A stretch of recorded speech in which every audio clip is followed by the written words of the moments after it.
with that, I think I'm going to go ahead and get into this. So, today, I am going to be playing some Kirby Star Allies. This is the newest Kirby game that was created for the Switch. Seems to be a lot of mixed reactions when it comes to this game. There's been a lot of people who say, you know, it's a Kirby game, it's fine, but it's nothing groundbreaking. Well, on the other side of the coin, I've seen a lot of people actually really say this game is one of the best Kirby games, so I've heard a lot of mixed reception.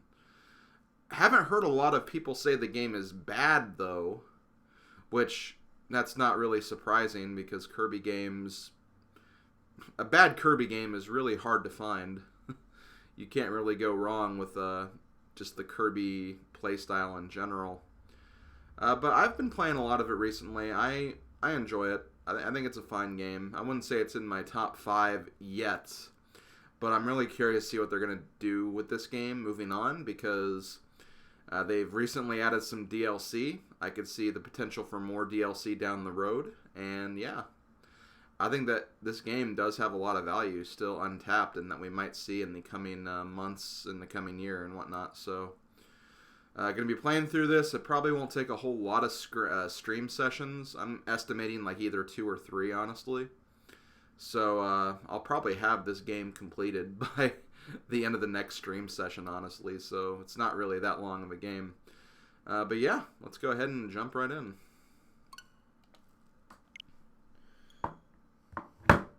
Yes, Slim Kirby playing an actual Kirby game. I know, that's really hard to believe. I mean, I've done a lot of Kirby games on my channel. I've almost covered all of them. I mean, there's still a lot I have to go through as well, but I've also done my fair share of Kirby games, too.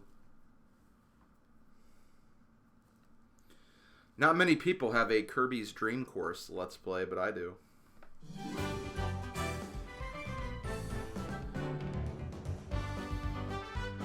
Yay. Everyone's so happy. How is everyone this evening? I'm asking that to the chat, but I'm also responding to what Casanova said. I'm doing pretty good. It's been not a very long day. Like I said before, I was up very, very early today, and then back to sleep right after it, so I've only been awake for like 6 hours, really. So, haven't really done a whole lot today, but, you know, I'm having a good day aside from that. Got the newest Let's Play started on my YouTube channel. Fire Emblem 7 has finally began, and I'm really looking forward to that. I'm not looking forward to my computer acting up every 5 seconds, though. Oh no! Sorry to hear about your right hand, Ringer. It's not good.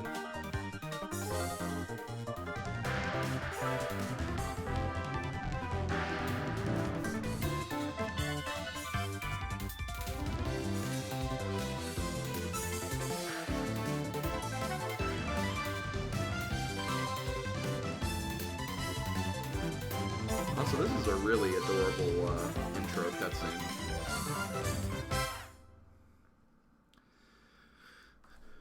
Okay, so with that, let's go ahead and get this started. Wanted to show that off really quick.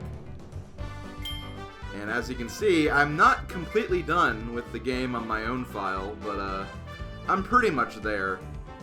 Basically what this last 2% is I believe, being the hardest mode in the arena mode, which I'm still trying to learn strategies for, but I have pretty much 100% of the game as far as I'm concerned. I have 100% of the game. But yeah, let's go ahead. Let's do file 3. Oh yeah, and that's right. So there is free DLC that came out for this game, not long after the game came out. And because of that, we actually unlock these characters from the get-go. But we have Rick, Kine, and Ku from Kirby's Dreamland 2 are here. What a trio.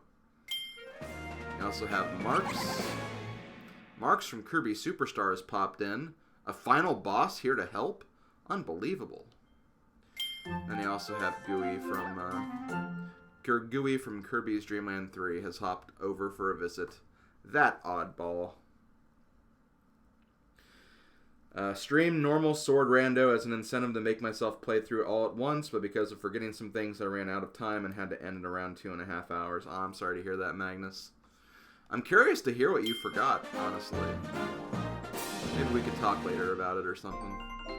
More Dream Friends. There are 6 Dream Friends. Use them all as allies.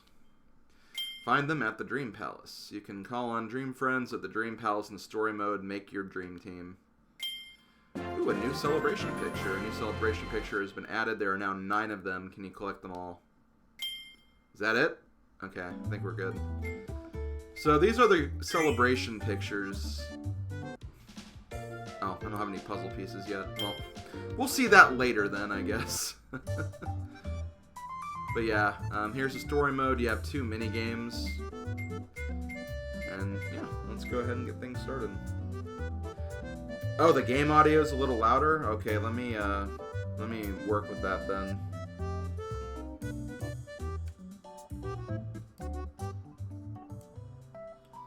How about now? Is it a little better now? I might also just need to bring the microphone up a little bit.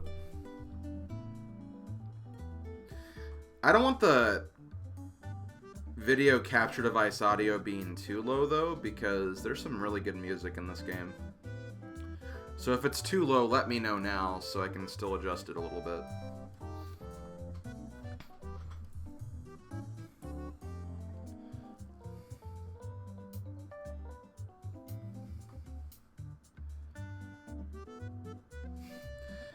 Magnus, you can't forget Hype Cave. It has 5 items. That's one of the worst places you could forget. It happens. I mean, I've forgotten Mini Moldorm Cave in a couple of runs, and, you know, it happens. It's part of the game. And yeah, Escape with Cane of Berna is not that great either. Anyway, let's go ahead and get this started here. Again, if the game volume's too low, let me know so I can adjust it throughout this. Because again, game music is very good. As it often is in Kirby games.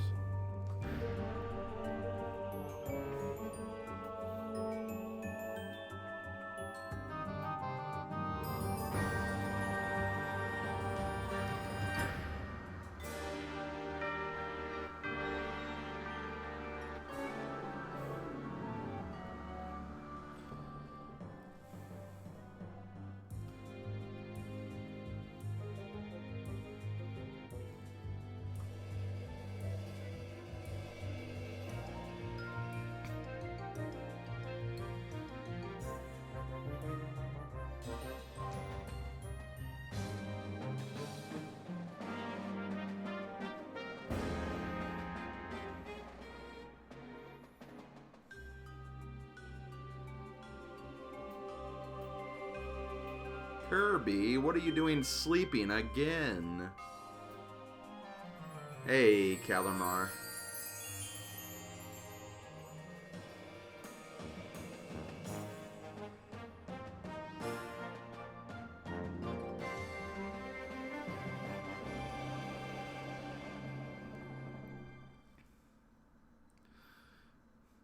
World of Peace, Dreamland.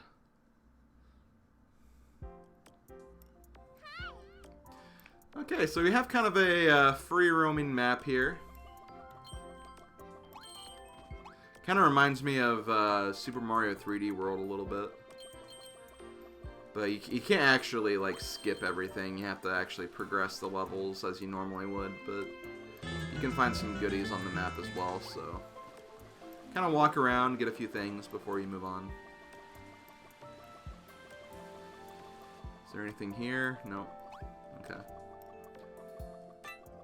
Well, let's go ahead and get started here. We have Green Gardens.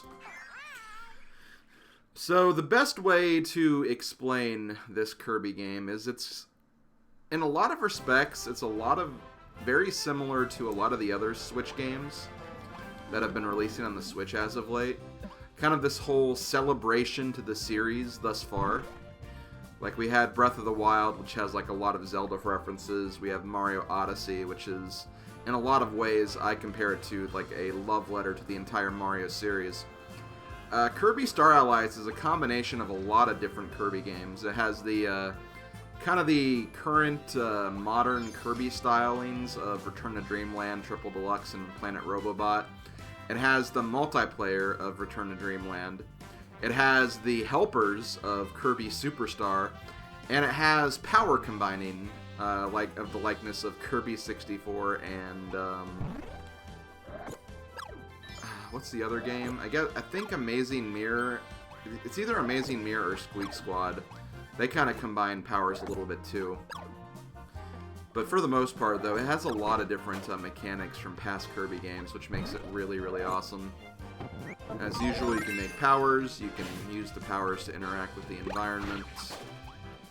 And there's more than just like swinging your sword around, for instance. You can do like really cool combos and whatnot, which is also kind of nice. You know, stuff you'd generally expect from a Kirby game. But again, the big thing about this game, the thing that they really want to hammer down, probably most of all, is having friends along for the ride.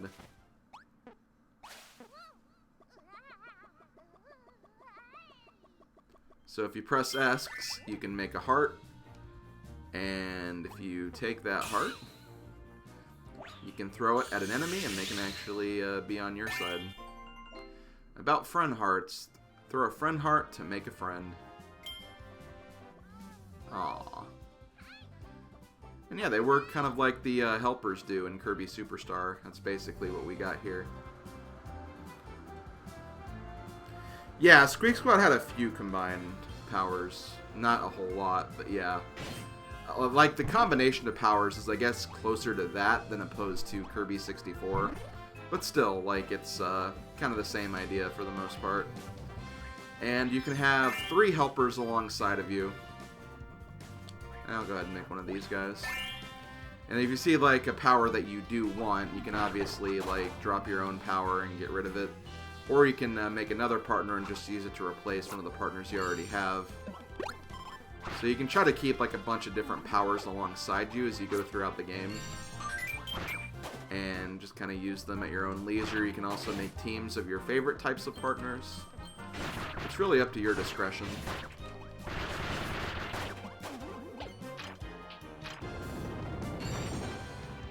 Also, I'm going to say this right now, it's very easy to get 1-ups in this game.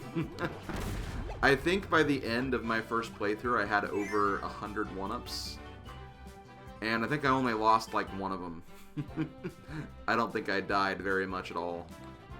So this is, you know, I mean, it's a Kirby game. Kirby games aren't really known for their difficulty. But it's not a very hard game. Okay,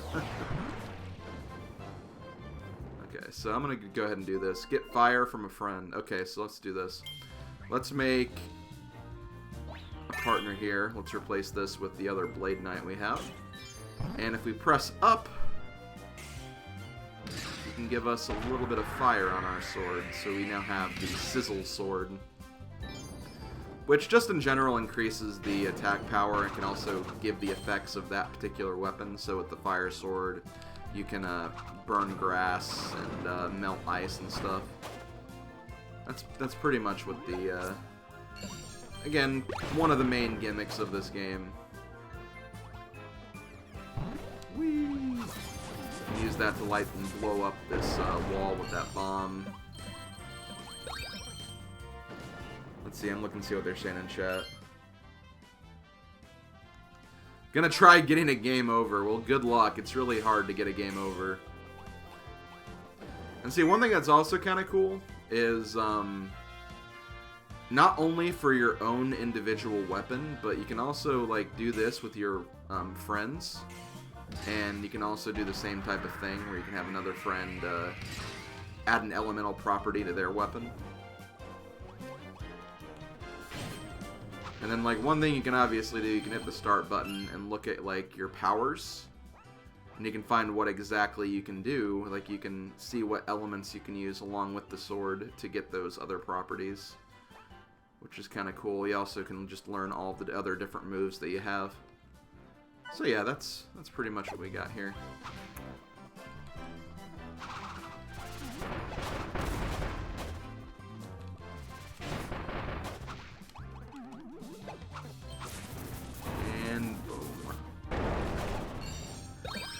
So the main collectible of this game are the puzzle pieces. Whenever you collect puzzle pieces, I'm trying to find the best way to explain it because, to be honest, I haven't played Triple Deluxe or Planet Robobot on my channel yet. But they're very similar to the keychains of Triple Deluxe and the stamps of Robobot. Where basically, you get pieces to also pieces, Game of the Year. You get pieces to like a puzzle, and if you collect all the pieces for that puzzle, you have like a nice little piece of artwork that you can use. Also, that's nice. Let's turn Poppy Bros into ice. So if we wanted to, we can turn our weapon into a different elemental with the Blizzard Sword. Wait, is Sizz here? Sizz ain't here. Why you linking Sizz for? Nah, it's fine. I don't think there are any Epic Yarn references, unfortunately. Which I really don't like, because I love Epic Yarn. I think it's a great Kirby game, but... You know, I can also understand them not using it, just because, you know, Epic Yarn's a much different Kirby game than what this style of Kirby game is, so I can understand why they didn't want to make too many references to that. So here we have a special puzzle piece. There's one of these in every level. So it's the, like, one collectible you need to get while going through the game. And basically, with that collectible, like, there's some pieces on the puzzles that you can only fill in with the special pieces. So that's basically what those pieces represent. Whenever you collect one of those, you will fill in those pieces. Also, I keep saying the word pieces, but I'm not actually using it as a pieces reference. I'm just saying the word pieces. That's just the way it goes sometimes. And here we have the end of goal game, which is similar to a lot of other end of goal games in the Kirby series. I used to be really good at this, but I can only get 2 whenever I do this now. I don't know why. But if you get the top spot, you'll get a 1-up, and I think you also get a puzzle piece too. And see, these are where the special pieces come into play. All the pink squares, basically. Yeah, they're basically like street pass puzzles, almost. That's a good way to explain them. Also, it's kind of nice, whenever you finish a level, if you get that gold heart, that means you completed the level.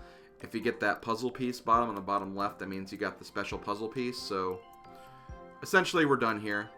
And in this next level, there's actually a second icon alongside of it. That's a secret exit, or a big switch, which I guess in a way it's kind of a tribute to Kirby's Adventure. Because yeah, Kirby's Adventure kind of had a thing like this as well. And of course Dynablade for Kirby Superstar as well. So yeah, that's pretty much what we got here. I don't expect to show off every single like ability and partner in this game because there's a lot of them. But I'll try to do what I can. I'll do what I can for sure. Now let's get rid of Sizzle Boy here. Can I...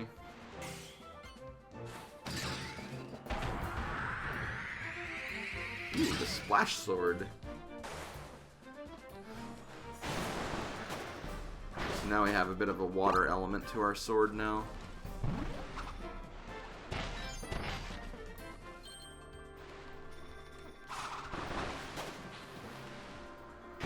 My God, will my computer ever shut up? It really bugs me with how often it does that. I know I need to just, like, get all the dust out of it. I'm just really scared to do that. I just wish I had, like, a friend nearby or someone who could help me with that kind of stuff who's done it before, just so I don't do anything stupid. Because my biggest worry is trying to clean it out and then just, like, breaking it and having to send it in for repairs, and I really don't want to do that. Especially considering I just started a new Let's Play that I've been excited about for years. So I don't know, if anyone has any like suggestions of how to do it properly, I would really appreciate it. Any good FAQs for computer cleaning out or dusting out.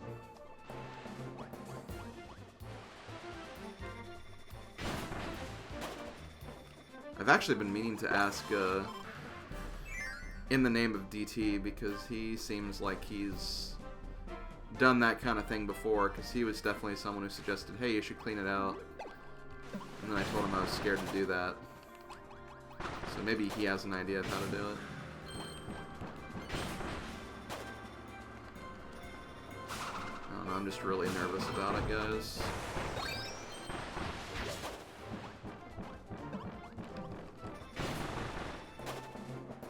I could also just get a new computer altogether, but I don't want to just buy something new whenever the first thing breaks.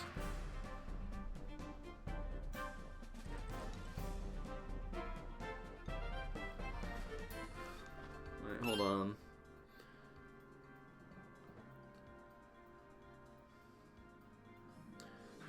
Seems like it's been that way since you got back from Florida. Honestly, it was doing that before Florida, too. You'll take full-size air compressors and blow out a computer now and then, but it kind of scares me how much force they have. Yeah, that's like what I'm really worried about, is like I don't want to like do something like that and just like damage it internally or something, but I mean, I don't know, maybe there's not a better way to do it. That's the thing.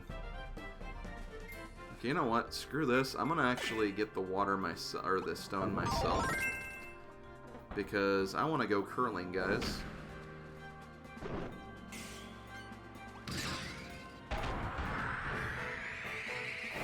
Ice curling. Whee! Oh, God.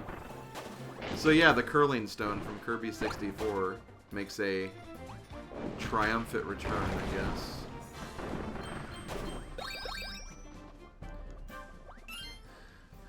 No, I don't want to use I don't want to buy a new computer, especially if this one's still in decent shape.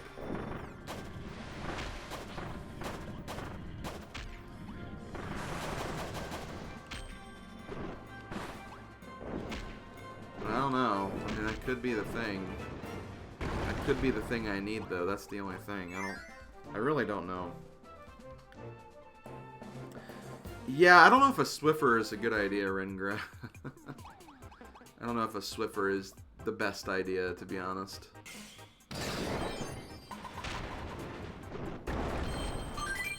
But see, look, I'm already at 14 lives, and this is only the second level. This game is just very, very friendly when it comes to lives.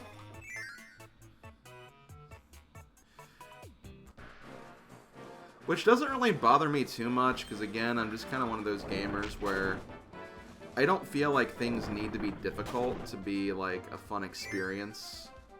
Like a lot of people seem to be believing in, but, you know, it doesn't hurt. Like, it doesn't hurt to have, like, a little bit of difficulty every now and then, I suppose. But to me, it's always about the journey, how you get there, not so much, like, the challenge. If it was a challenge, for example. Just the most couch cash game.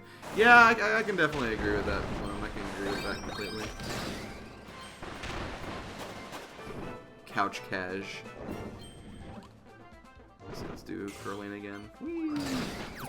The curling is just so much fun to use whenever you have it. And see, we can do it again.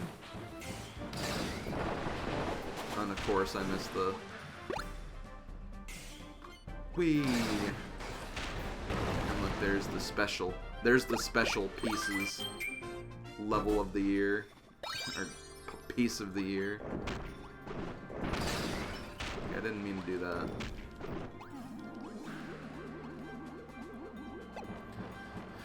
But I don't know, maybe I'll start asking around, asking people their process for dusting or de-dusting their computer.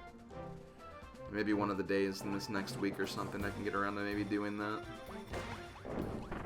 Also, hold on, I want to actually... I think this is a power I want to get, so... hold on. I think this is like a special one-time use power-up.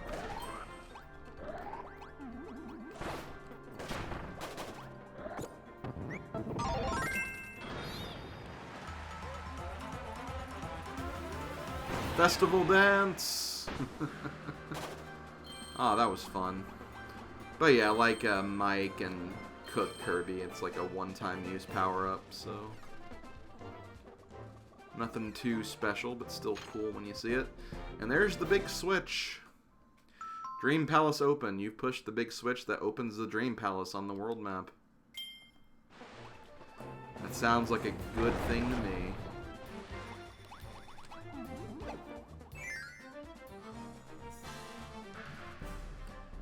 Your tower and monitor are built together? I don't know if I like that. I mean, mine's not, so it's like whatever. If that's your setup, that's your setup. That's not really a thing of major importance.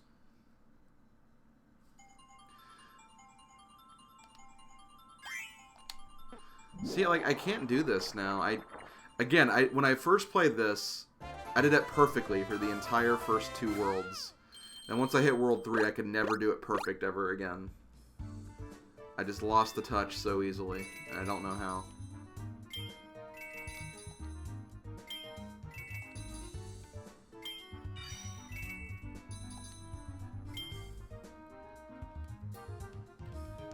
You got some buffering going on? Well, it's running well for me. I haven't dropped any frames, so... Anyone else having some buffering issues? If you are, speak now or forever hold your peace. Forever hold your pieces. You might meet legendary characters. The Dream Palace is now unlocked. So yeah, the Dream Palace over here is pretty cool. As it says, you can meet some characters throughout the game. And if you have DLC unlocked, you can get some of the DLC characters here as well. And yeah, they just basically function as another party member you can use. This is the Dream Palace. You can meet a dream character here if you use the Dream Rod. When you grab the Dream Rod, the roulette will start. Press A to call dream friends. So I think right now we only have... Yeah, we only have Waddle Dee and then the 3 DLC characters. So let's get Waddle Dee for right now. We might go back and get one of the other ones later. Okay, it looks good to other people. That's good at least. Let's replace Chili with Waddle Dee.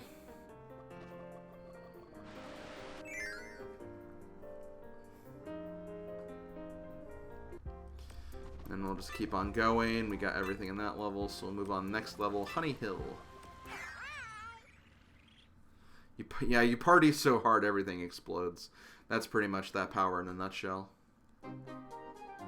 Okay, oh! Also, returning from Kirby Superstar, we have Yo-Yo.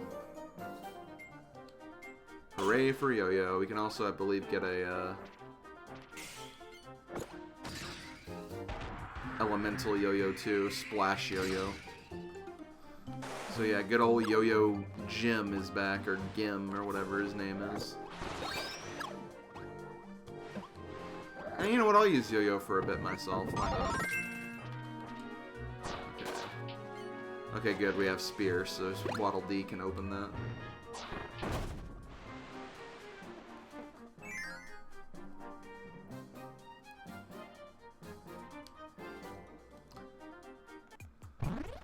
Okay, so I need... wait, fire? Oh, okay, there's a fire guy over here. I was like, you know, it would be nice if I actually had fire. So, sorry, Dribble, we're gonna replace you for right now. And using Yo-Yo, you can get the Sizzle Yo-Yo.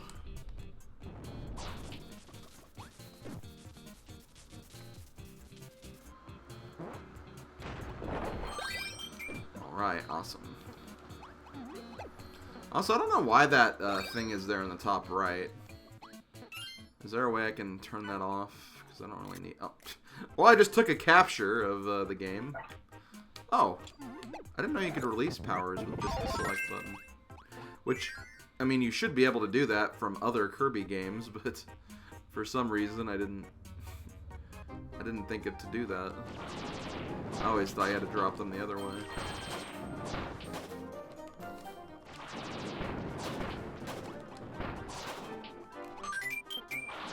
Oh wow, that's actually really cool looking. Sizzle Yo-Yo is just really cool, guys.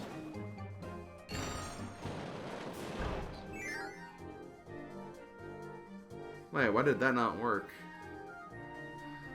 I don't know why that didn't work for you, Cass, unless you spelled it wrong, which it doesn't seem like you did.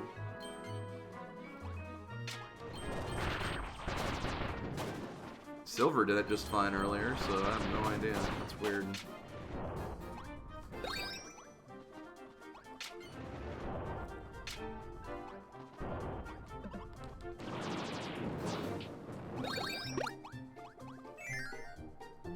Sizzo yo-yo.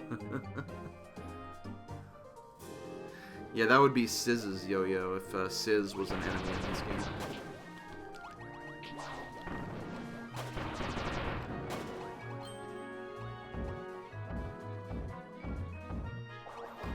Oh, okay, let's go ahead and bring Whip out. We'll use Whip instead of burning Leo then. Ouch.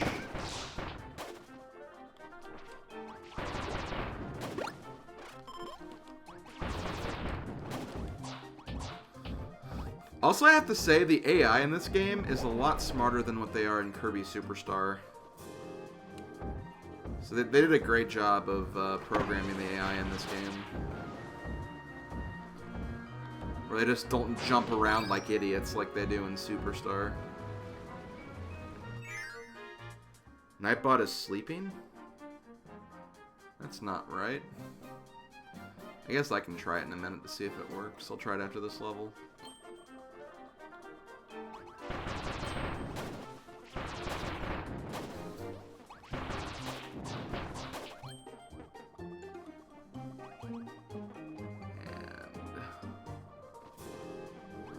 Down here.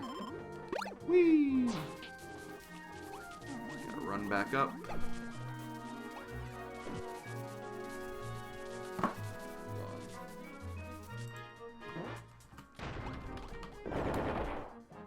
Oh, it didn't work for me either. Yeah, I guess Nightbot's sleeping then.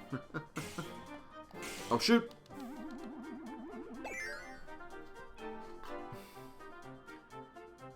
I guess Nightbot's currently not working or something to that effect. Oh, shoot. Yeah, I need to do that. I was like, wait, there's a key there. Oh, right. I need that key. To get that switch. Wait, why does Kirby have a Band-Aid on? Is that part of Yo-Yo and I just didn't realize it? That's kind of funny. He has a Band-Aid. Like, what? Did the creators of this game assume that whenever you use a yo-yo, you've probably, like, used the yo-yo and hit yourself in the face with it, so you have, like, a Band-Aid there?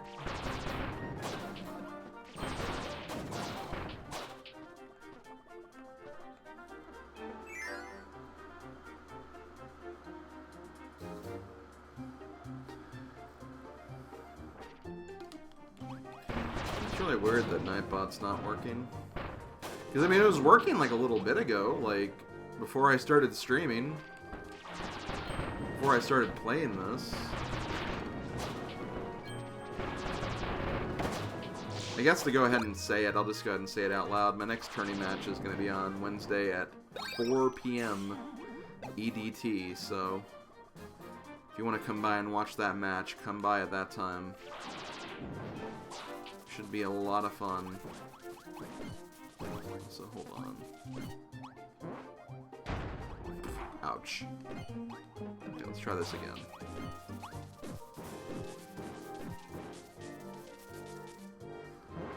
Yeah, I guess that could be it, Magnus. That could be it, I imagine. But yeah, you hear my computer chugging? Like, this is like the 10th time it's done that, which makes me very, very concerned. Also, did I get the big puzzle piece in this level? I don't remember picking it up. Unless I got it right there. Probably I got it right there. Maybe. I hope, anyway. I remember getting the switch, but... See, once again, too, I don't know what I'm doing wrong. I don't know if I'm waiting too long or pressing the button too early. I literally have no idea.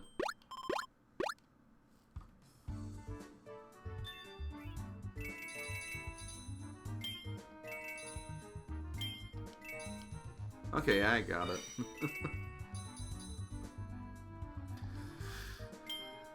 See, there's nothing to worry about. And again, like, I'm feeling my computer right now, and it's cool air that's coming through, so it's not like overheating or anything.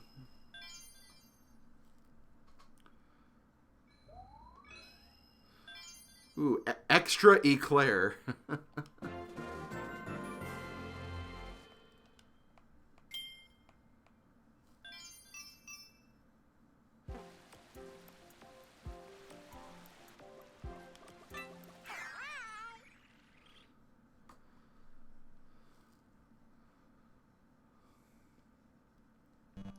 Well, I'll try not to worry about it so much then, I guess.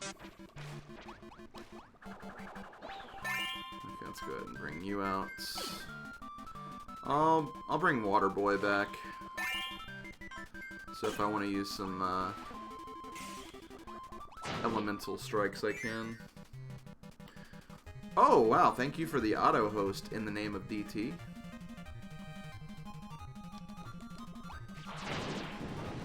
Probably can't hear me say that because if you're auto hosting, you're probably not at your computer right now, but still though, it means a lot as usual. Okay, so the trick for this level is obviously before you press the button, you need to find the right arrow to hit.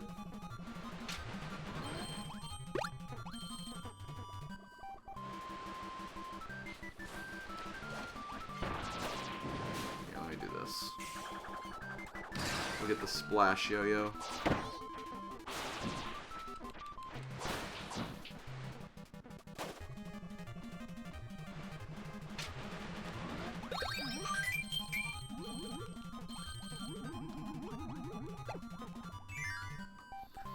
Hey, Spirit of Water Montaru. Thank you for stopping by. I hope you enjoy the stream. Well, I mean, I guess that works. Thank you, Spear Waddle Dee.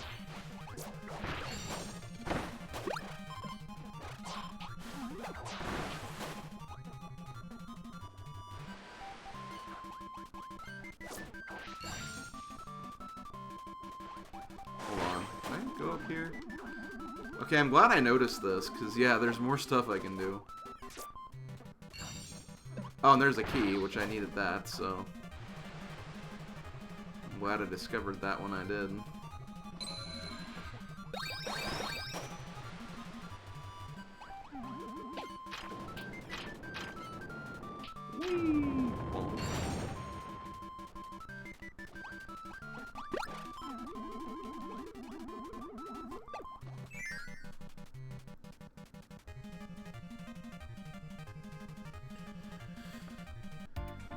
Yeah, it does sound like a Mega Man boss.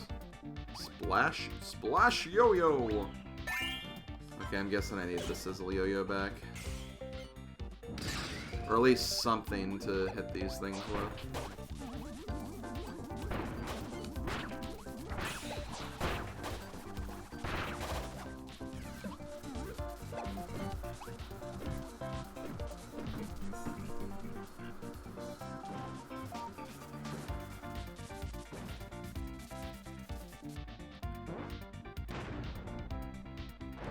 Ooh, Beck's playing Mario plus Rabbids. I love that game. I want to go back to that game. I think after I finish this game, I'm probably going to go back to that game and finish up all the stuff I need to do. Apparently there's like new DLC coming at some point for that. I don't know when. But that's something I would not mind taking a look at when it comes out. And then I can just kind of cover like new DLC and stuff whenever it comes out. Especially for like this game, whenever they introduce new characters, I could actually go back to this game and kind of play as the new characters.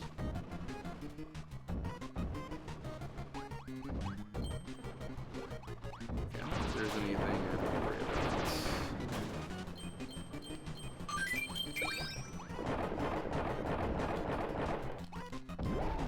Okay.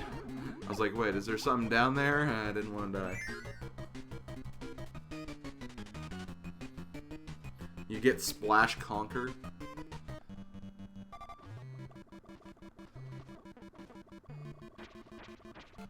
Do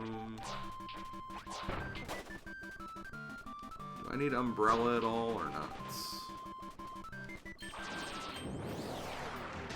Hey, it's Bonkers.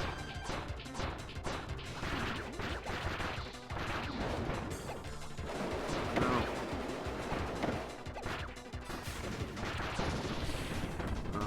Drop this. Here we have kind of a new power-up. This is kind of one of those power-ups that's new in a sense. It's Paint Kirby, but like, it's an actual ability. It's not just a one-time use like it was in Superstar. And it can actually interact by painting pictures on this.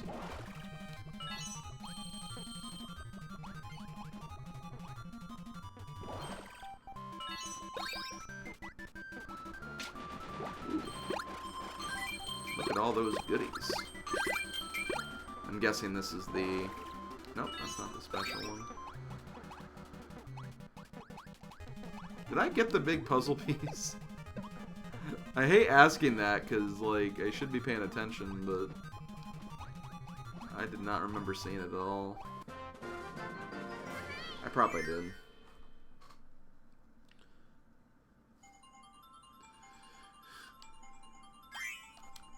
Nope, still can't get that perfect. My God.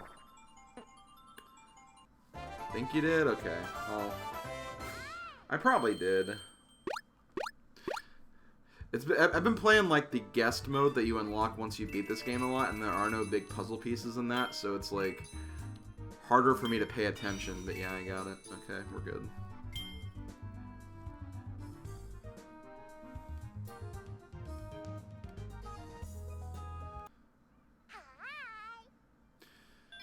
Okay, extra eclair is done. Now we're gonna go to the Fruity Forest. That's just... You know what? No response. I have no response to that. I'm sure there's probably a lot of people out there snickering at that name, though.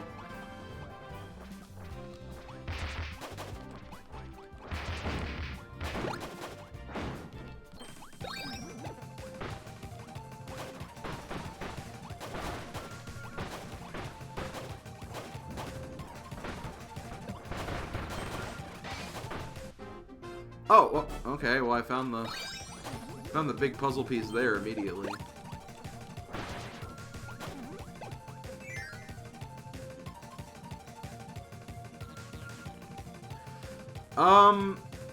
Not necessarily, Spirit of Water Montaru. The thing is, I haven't done this in, like, I haven't done 100% on my main file. This is just my stream playthrough file where I'm going to play through the game, might show 1 or 2 guest modes off, and then I'll try to do some of the arenas. But I still have to beat the hardest variation of the arena still. Which I guess I could try to do that on my main playthrough file. And there's also a few pictures I need to finish up on my main file as well. So I'm not going to plan to go for 100%, but I will try it, I guess. We'll play it by ear. We'll play it by ear. I don't want to confirm or deny we're going one way or the other.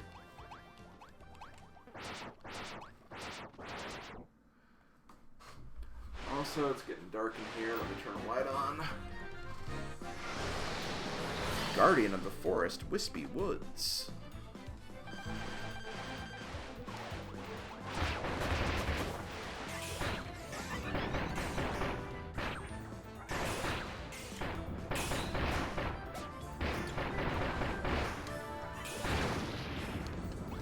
Wispy Woods is just as easy as he normally is.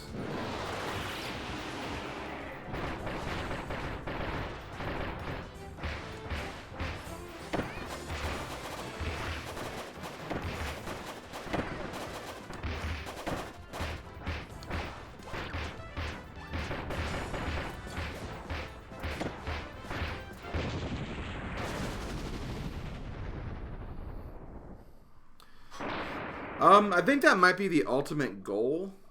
Spirit of Water Montaru, that might be the ultimate goal.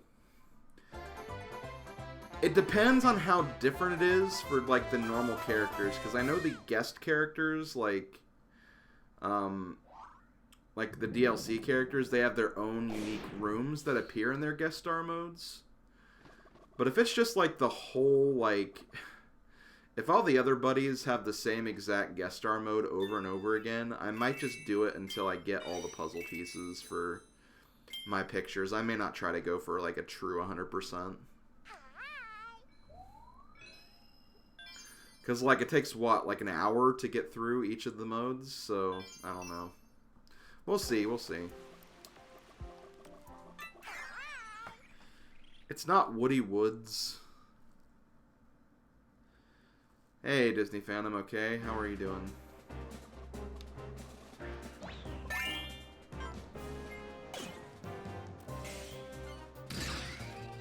Okay, I'll just go with Montario then.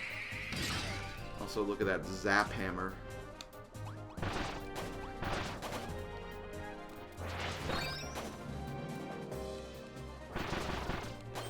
Oh, wait, shoot. I didn't even realize that was a thing you could do. Let me go back and see what this does down here. I'm guessing just more stars. Why did I not noticed this before, though?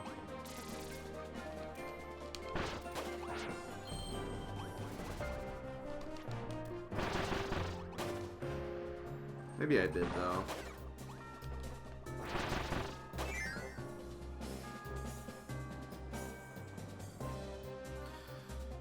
Did I have a good weekend? I'd say so.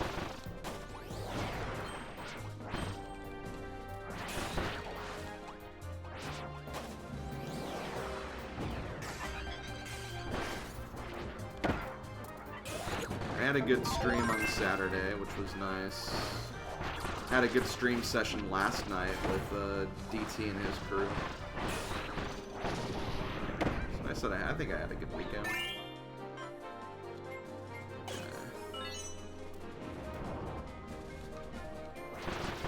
Also, I don't know if it's me, but I feel like it's harder to run in this game than it is in other Kirby games. I don't know why, it just feels like whenever I'm running, all of a sudden I just go back to walking speed at some points. I don't know if that's a problem with the game or the controller, or I have no idea. So we're going to use a suplex combination here. To use friend throw. Open up what's in here, all these nice goodies that are in here.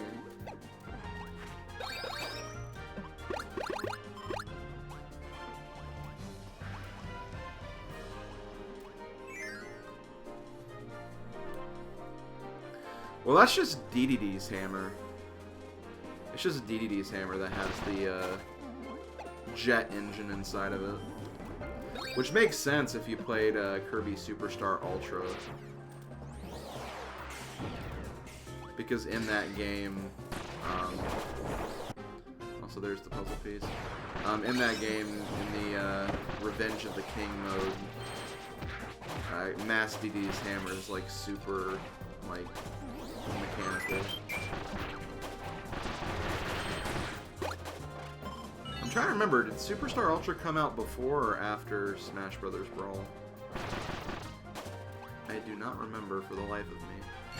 I want to say it came out after.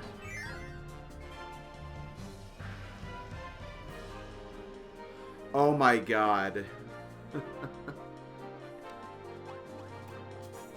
That frickin' laugh session with Odin. My god, his... I don't know if you're on Twitter, Casanova, but like I made a highlight of that moment on Twitter. Or I posted that clip on Twitter of that. Oh my god, that laughing fit was amazing.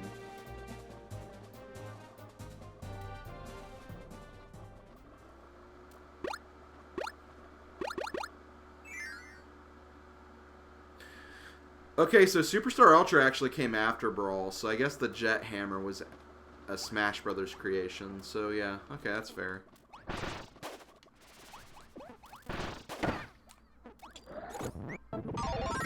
Okay, I'm gonna stick with Zap Hammer.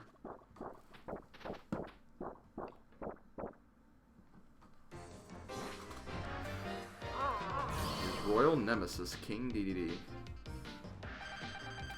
Okay, I think after I finish this boss fight, there's one thing I'm gonna do. It might actually help my computer as well.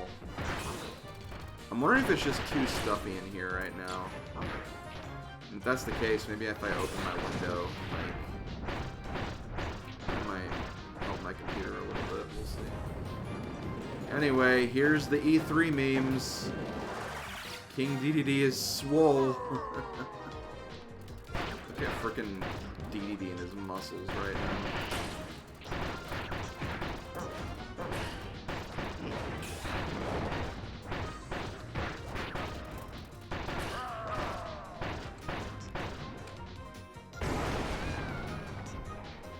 Buff boy, yeah, exactly.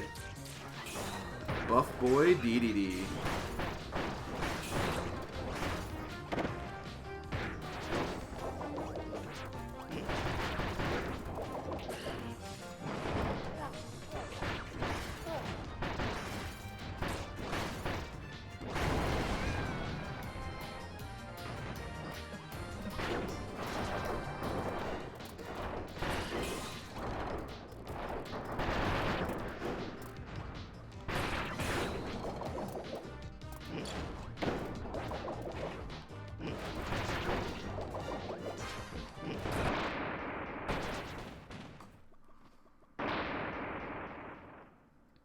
Oh, no, I agree completely, Montaro. I think it's a really cool idea for a fight. Especially considering DDD's never done that before. And, like, you think he would. Because considering, remember, you fight him on a boxing ring the first time you fight him. And, like, he does a bunch of, like, slam moves. It makes sense that he'd kind of go for that persona. Also, look at those credits. Look at those really fast credits there.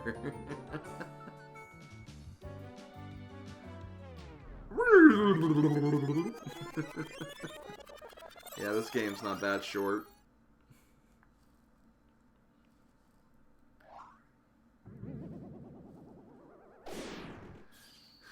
Yeah, today being the last day of April is insane. Like, the year is already 1/4 over. No, 1/3 over. Holy crap. That's, like, so almost impossible to even comprehend. But it's true.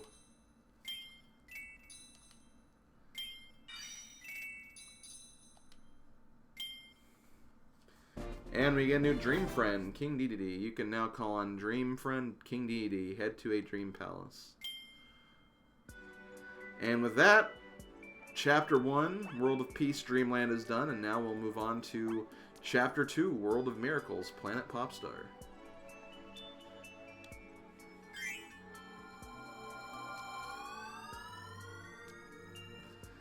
And this is where I think the game gets kind of interesting. Like, the first map was literally just like a one-world map. But this map is... it's like the whole planet. So you kind of go from one area to a whole planet. And like, each world gets like exponentially bigger, which I think is a really, really cool aspect of this game.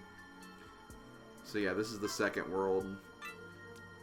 There's really only like 4 main areas though, so it's not really like that huge, but still, it's again, it's a unique concept for a world map, I guess.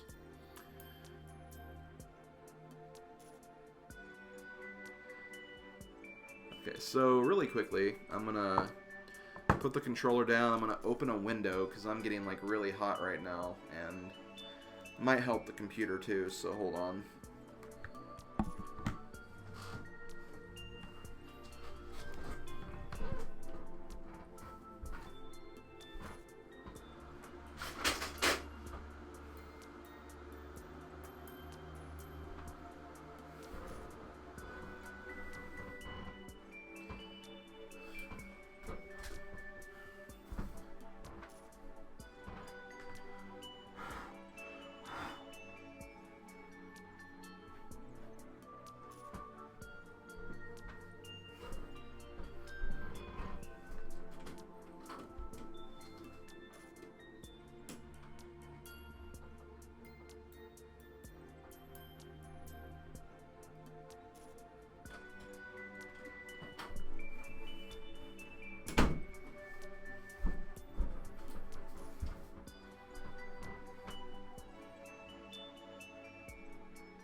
Okay, I'm back.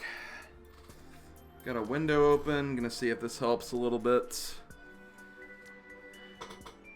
I kind of feel where not really hot air is coming from, but warm air. It's not from where I've been, like, putting my hand, but I don't know. I'll try to stop freaking out about it. I'm just really nervous, as you guys can probably admit, or tell.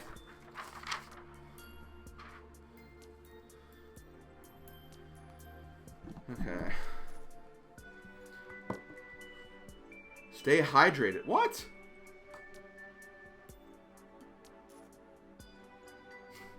I got a hydration bot message. What the hell? Well, I haven't been drinking anything yet, so... Whoops. Let me do that right now, then, I guess.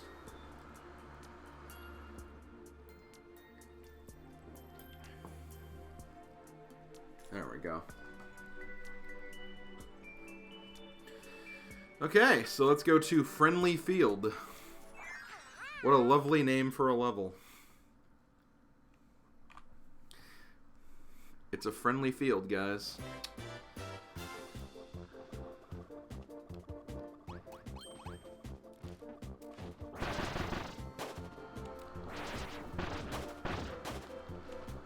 Okay, you know what? Let's go ahead and get a new power-up. We have Broom Hatter. So the Broom power-up, or the Clean power-up, whatever it's called, is back from Kirby's Dreamland 3.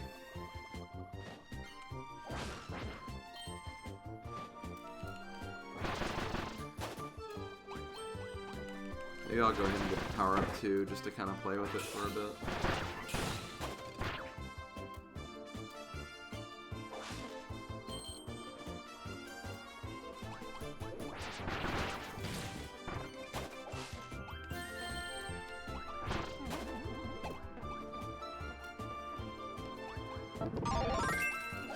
One thing that's kind of cool about it is you can actually use some of the partners from Kirby's Dreamland 3 with the unique moves.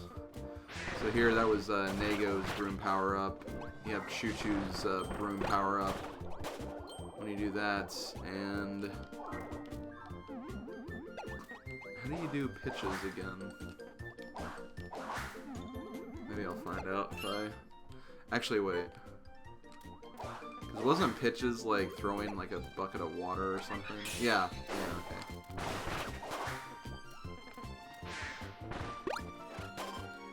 So yeah, good old Broom is back.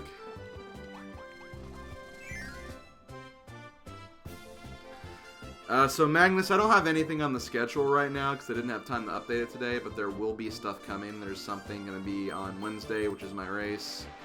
There's going to be a stream on Friday, and there's going to be a stream on, well, Saturday, obviously. So I'll get that updated. I just didn't have any time to update it today.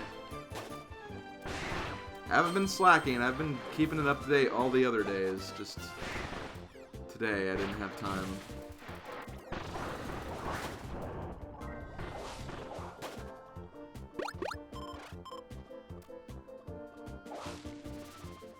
I might do commentary or something tomorrow, but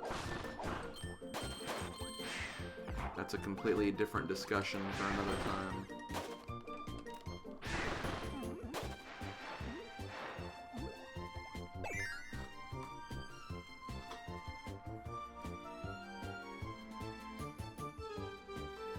Oh, okay.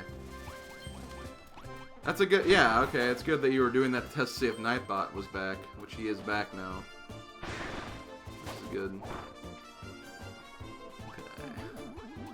I think I don't actually need the power-up. I think Waddle Dee can do this still.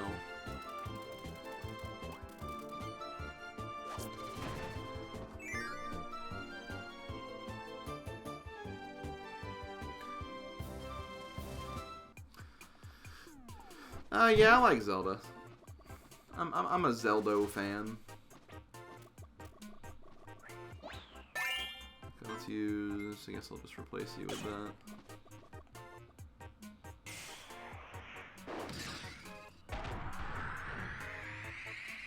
Splash Cutter!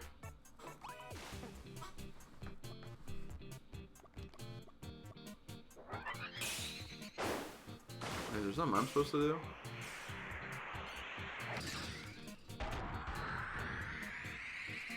Luster cutter? Oh, okay. So that was just the water guy getting in the way. Okay, that was my bad then. Bluster cutter is what we need to do. That is the interesting thing, though. Like, some powers have, like, different attributes. Like, whenever I do this move, like, that counts as a water element, but there's also, like, kind of a wind element when I just do this normal attack.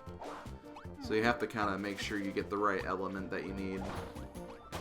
I think the wing power-up also kind of uses the wind element as well. So yeah, just a lot of things you gotta keep in mind, I suppose.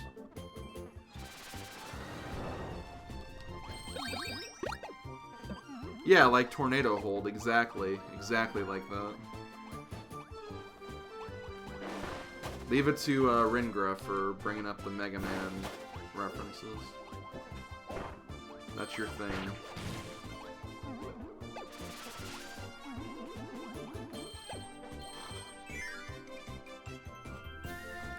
But yeah, I like Zelda. I like Zelda. I'm definitely addicted and also just really enjoying A Link to the Past randomizer. So I've been doing a lot of that recently. You push the big switch that opens the Dream Palace on the world map.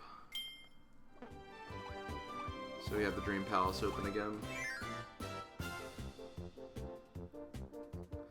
And yeah, I like Hyrule Warriors. That's another game I've been trying to work through. I hope my stream audience isn't like super Zelda'd out right now. Which is why I'm kind of glad I'm playing like a Kirby game right now. So it's like, okay, well here's a nice little break from all the Zelda action.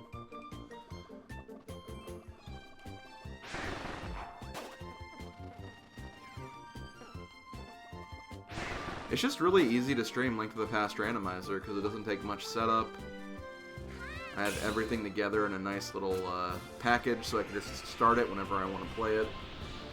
I have a lot of friends who are always down to play randomizers, so it's just, you know, it's just one of those things I like playing right now. It's like no different from people getting obsessed with like MMOs, for example. Some people play massive multiplayer online games. I play randomizer.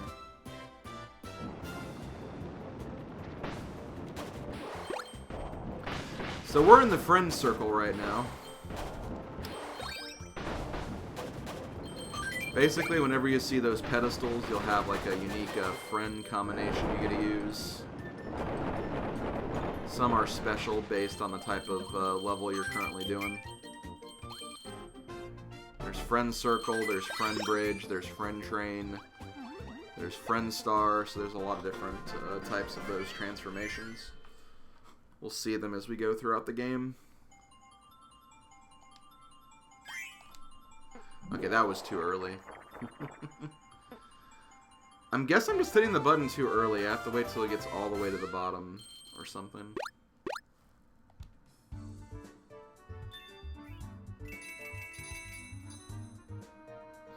I'm disappointed we didn't get a friendship. Yeah, it is what it is.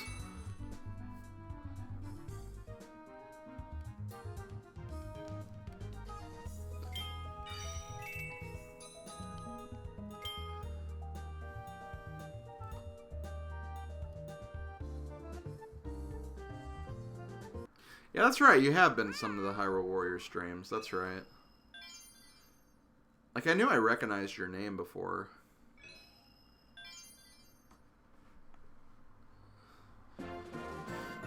Yes, I'm aware. I'm aware of the Dream Palace.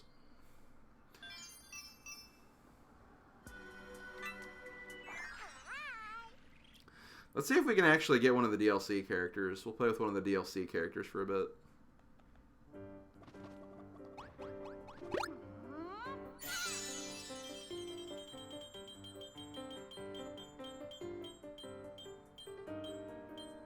Marks.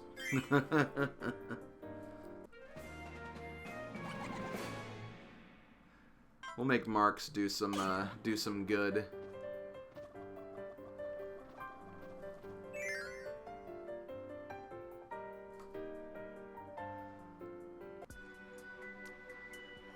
Alright, so we got that. I did get both things here, right? Yeah, of course I did. Make sure he's well fed. I don't know about that.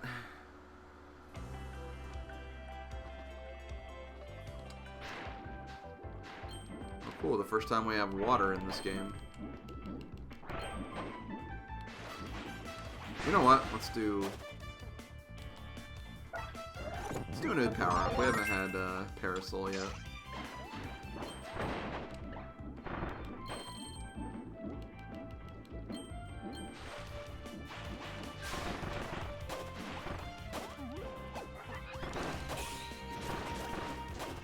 Parasol's a very, I'd say it's a very underrated power-up, honestly. It's actually, like, way more defensive than you think it would be.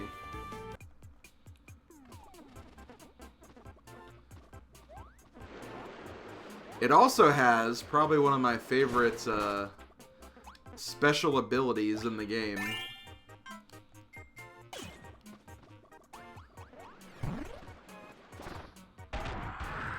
Chumbrella. So we use this to protect the flame as we blow up this dynamite over here. Look at my chumbrella.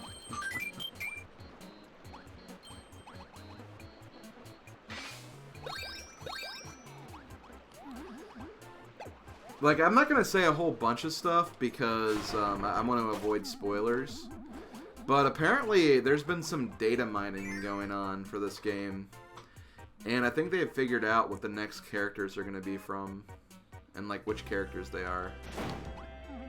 And I went ahead and looked it up just because I don't really care about spoilers too much. But, there are some characters coming up that I'm actually really excited about. So that should be a lot of fun, seeing how they control in the grand scheme of things.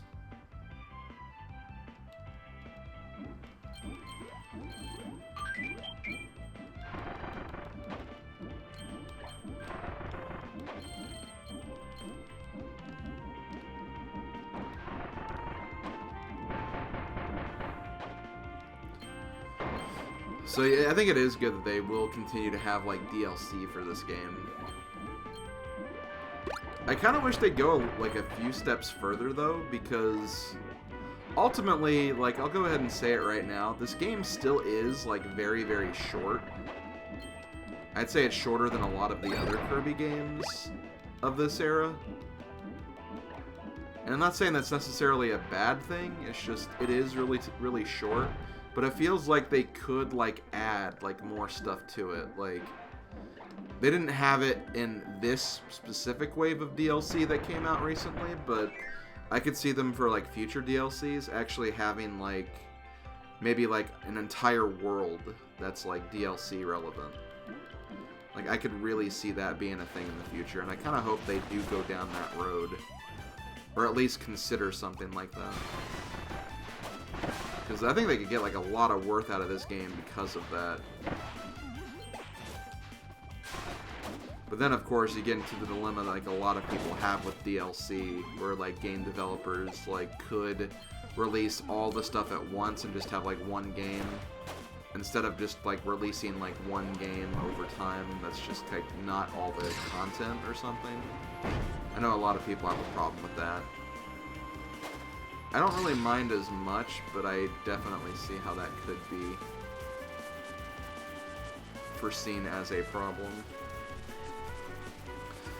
Basically, though, there are only 4 worlds in this game. The 4th world is massive. There's like a lot of levels in the 4th world, but it is only 4 worlds, when like other games of this era have been like 6 or 7, give or take.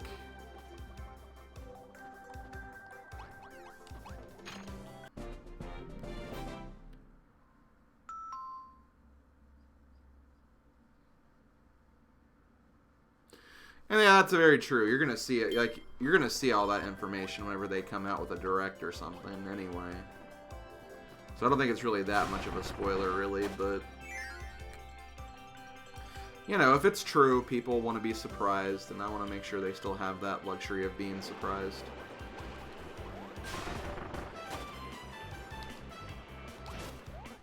One thing I will say, though, is that, like, I definitely see the potential for adding, like, a lot of really cool characters to the game as the Dream Friends. Because when you think about, like, all the characters that Kirby's had on his side, or characters he's interacted with in all the different games, there's really a lot, because you have, like 2 characters right off the bat. Like, you have the Kirby 64 friends, which 2 of them are already in the game. You have Waddle Dee and King Dedede already. But, you know, there's also Adeline, there's also Ribbon. You could also use both of those as characters. Then you get into, like, all the characters of, like, the Game Boy Advance games and all the handheld games as well. Then you have, like, the kind of... I don't want to say antagonists or protagonists of the other games, but you have, like, Magalore from Return to Dreamland. You have, like, kind of that spider-looking guy from Triple Deluxe. You have Susie from Robobot. There's, like, a lot of different characters that could be involved.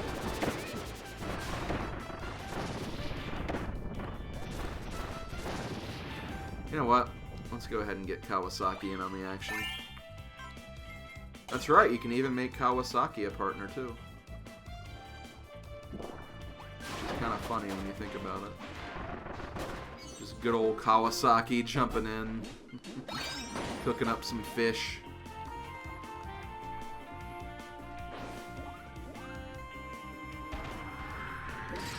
Cook potluck. Okay.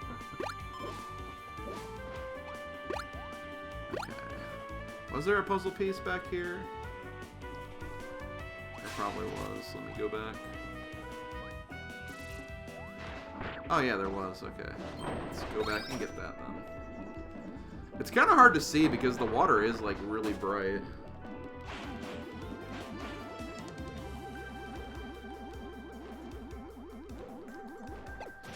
You know, that's actually a good way to look at it, Montaru, because, yeah, that is the case.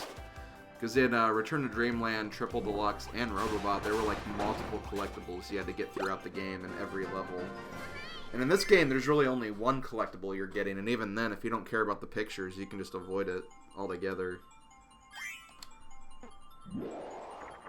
So that is actually an interesting way to look at it.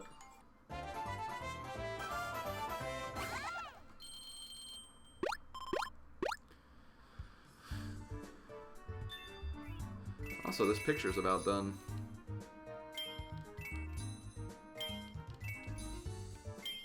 Got all the special pieces for that.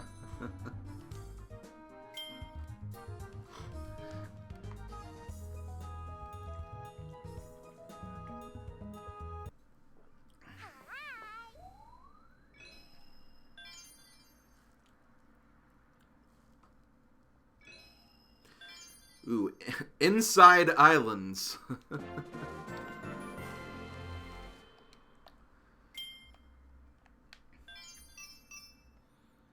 Inside Islands. And I'm guessing this is the next level after that, so let's go to Inside Islands.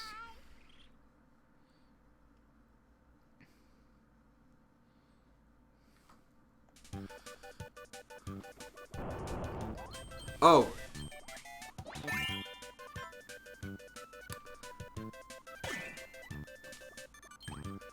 Spider.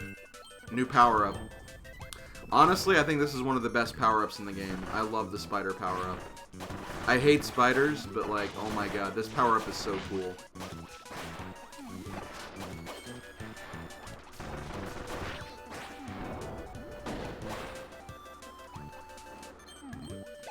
And see, honestly, this is what, like, the basis for the Triple Deluxe enemy could be if he does become a Dream Friend. He could have, like, the spider ability powers. But yeah, seriously, this is, like, really, really cool. I love this ability, and I love its utilizations, too. Yeah, that is true. Like, Como has been in the series for a long time. You would think that Spider would have been an ability by now.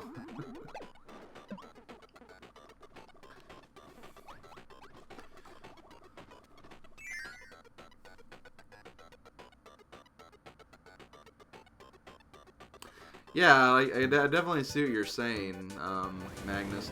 The thing is, the Broom ability was, again, an ability already from Kirby's Dreamland 3. Also, look at Mark's just casually doing his black hole ability.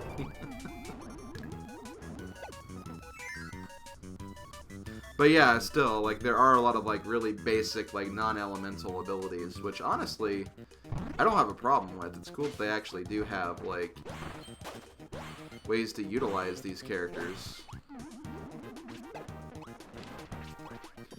Because that was the thing, if you go back to a game like Dreamland 2, for example, in that game, there's not a lot of power-ups. There's only 7, from my recollection.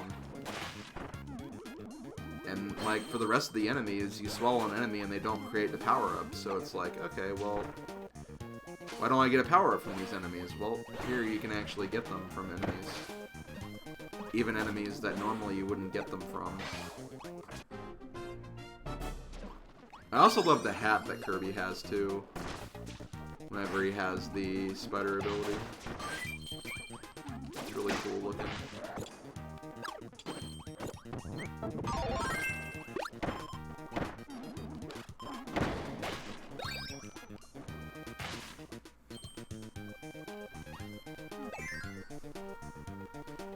Can you make friends with Gordos?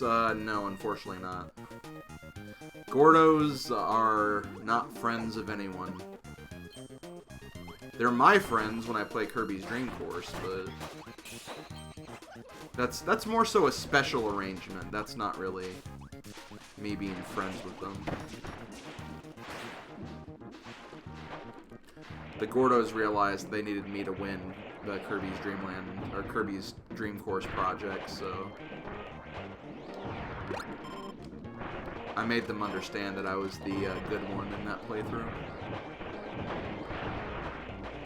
Which, that'll be fun, playing Kirby's Dream Course again for the SNES Classic completion series. Because that game's on the SNES Classic. That should be fun to play again.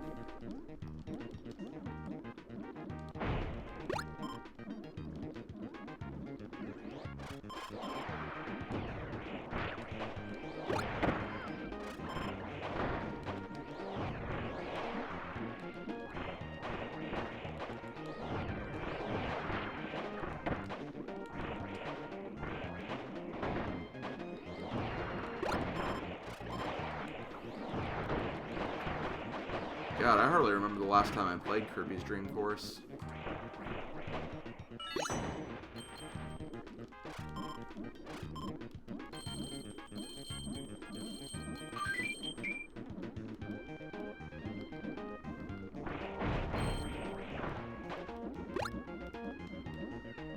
Okay, let's go up here. Poor Waddle Dee just kind of hanging out. Shame he's dead now. I think this is a really enjoyable game. I think it's a lot of fun. Yeah, it's an enjoyable game. It's a good Kirby game. Not that that's saying a lot, because my god, there's a lot of really great Kirby games out there.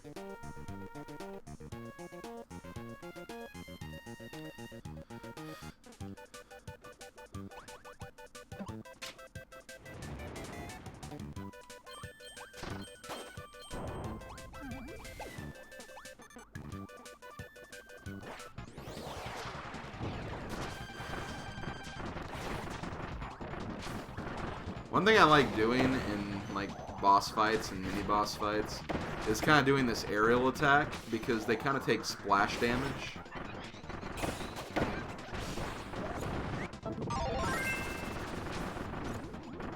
So you can just kind of, like, create all the webs and let them get hurt while your enemies just, or your allies just kind of pummel them for a while.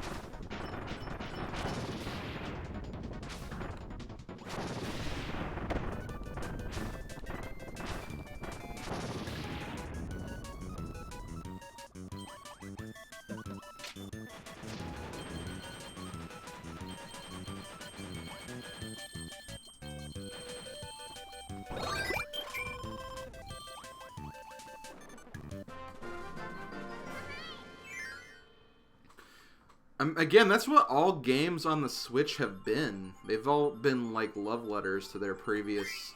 There we go, got it. Got number 1. Awesome. But yeah, like every game on the Switch has been like a love letter to the entire series to that point. I feel like Odyssey was that way. I feel like Breath of the Wild was that way. In a lot of respects, even like the Mario Kart 8 Deluxe was a love letter to the old Mario Kart games because it had like an extensive battle mode that wasn't like the battle mode they used in 8. They had like a return to the double item system of Double Dash. So again, Nintendo's been really trying to hit that stride when it comes to all their series for the Switch. That's the way I see it anyway. Okay, Echo's Edge. So I gotta get that timing down, because yeah, I got the timing perfect on that one, but I have not been able to get that consistently. Okay, you know what? Oh. Okay, I guess I can't make a friend out of a captured enemy. That's unfortunate. I want to get the fire guy, though, on my side. You know what? I just might actually become... Let me do this. One thing you can do is you can actually like get rid of your power and then turn that power up into a partner. So if you want to keep him around, you can do that. But here, I'll actually become fire for a bit.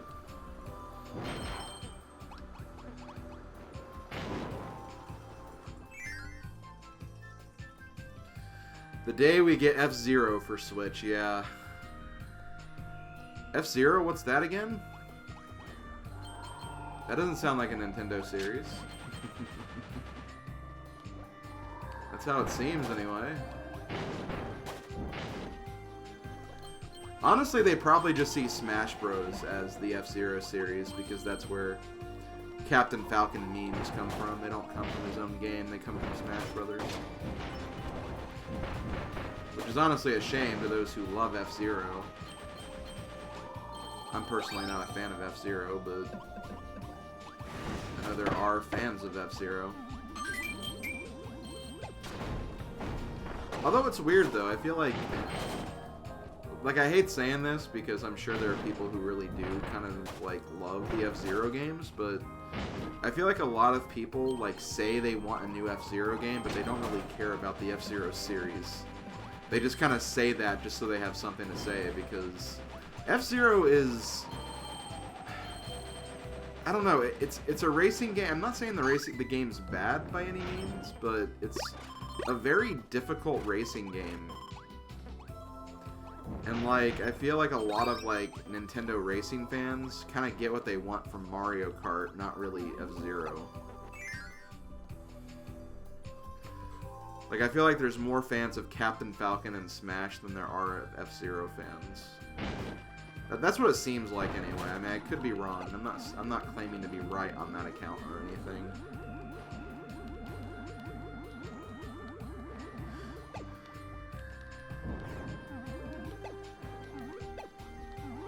Because honestly, I love Captain Falcon and Smash, but I don't really care about F-Zero personally. Okay, let's do this. Let's get the mic. Guess what, guys? Kirby's on the mic.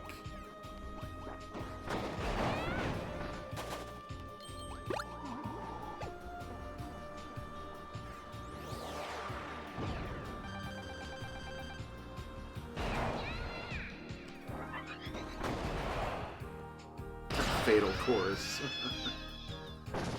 Oh, God.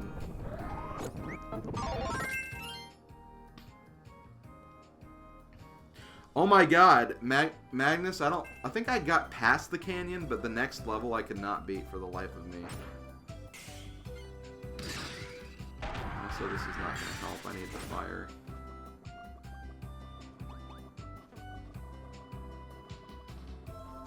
We need fire before we can do anything.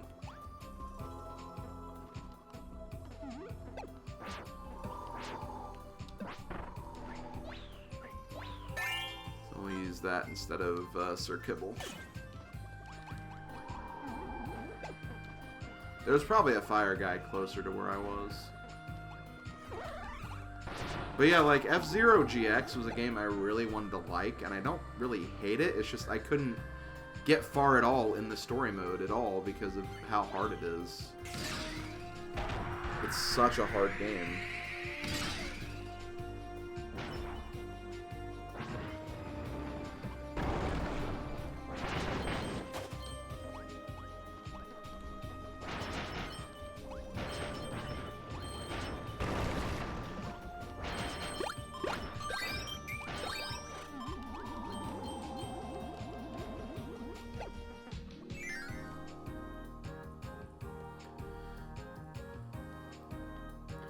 Have I really been streaming for an hour and 30 minutes? I guess I have. Yeah, okay, that's right.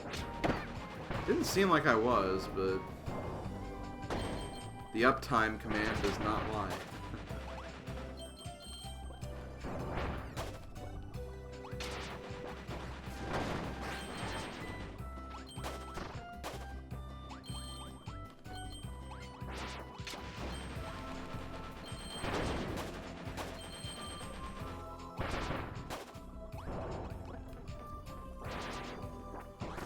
Get this.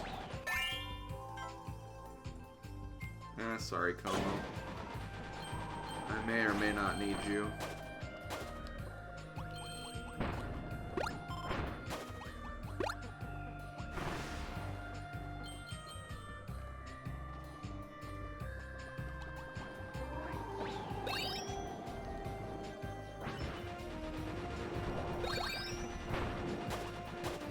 Actually, hold on. I better go all the way through here just in case. Just in case something else opens. Okay, no, we're good.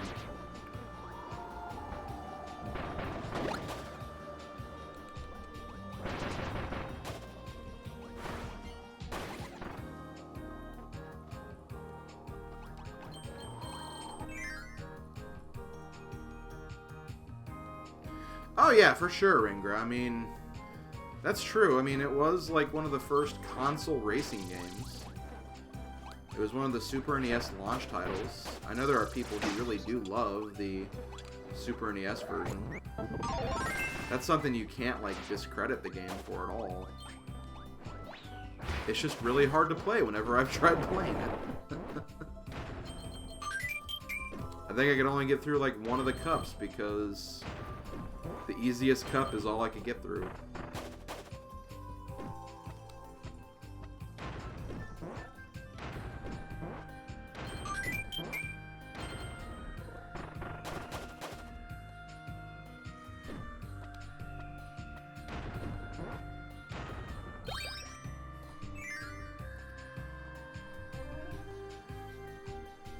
Then when Mario Kart came along, that was freaking awesome. Because I love Mario Kart. Boop. Give me that key. So I believe we have another friend ability here. I kind of alluded to it already, but we have Friend Bridge.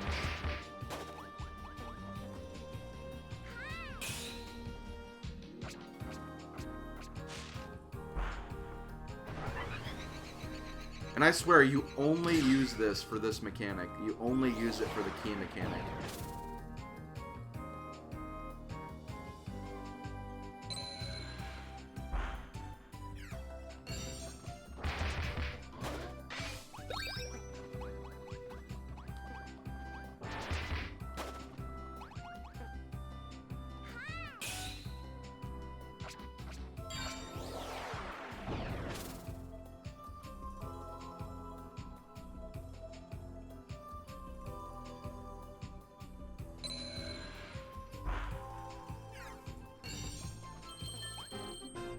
You love a good bridge, you know, they're bridges.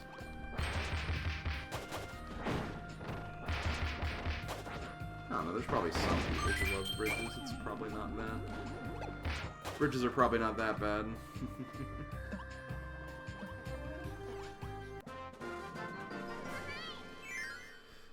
Okay.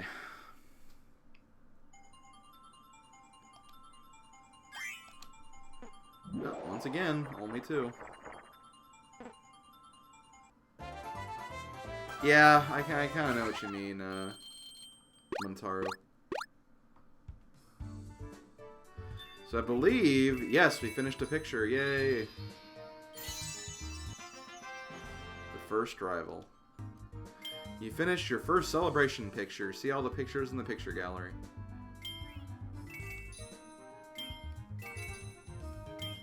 Now we're going to start working on our second one. Yeah, rickety bridges are not fun. Oh my god, that reminds me. When I went to go visit Faya Kitty in Germany, like a couple of years ago, when we were dating, at the time she was attending this seminar where she had to take like a really long trip to get there. She had to take like a bus ride, which went to this one place, and then she had to walk like 5 to 10 minutes in one direction. And in this path, there was like this one bridge she had to walk over. It was a very narrow bridge. It went over like an overpass. And like whenever you walked across that, like whenever a car would go under it, you would feel like the bridge shake while you were going across it. It was so freaking scary. I went with her one day just to see what she was talking about, and my god, it was a really scary experience. Like, literally, you'd be walking on that bridge, and all of a sudden, like, a car would go by, it would, like, shake. It was, like, ugh, it was really, really weird. Thankfully, she didn't have to go to that seminar for too much longer, like, after that, but, man, it was, ugh, it was a thing.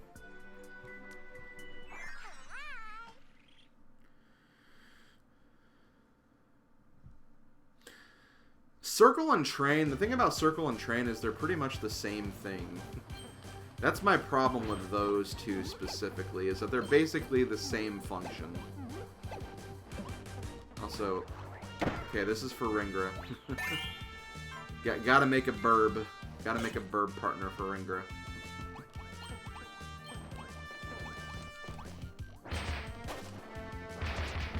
I love the star transformation, though. That one is really cool.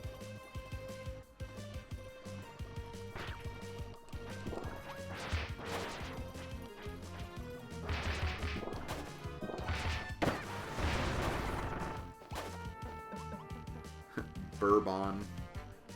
I believe it's Birdon?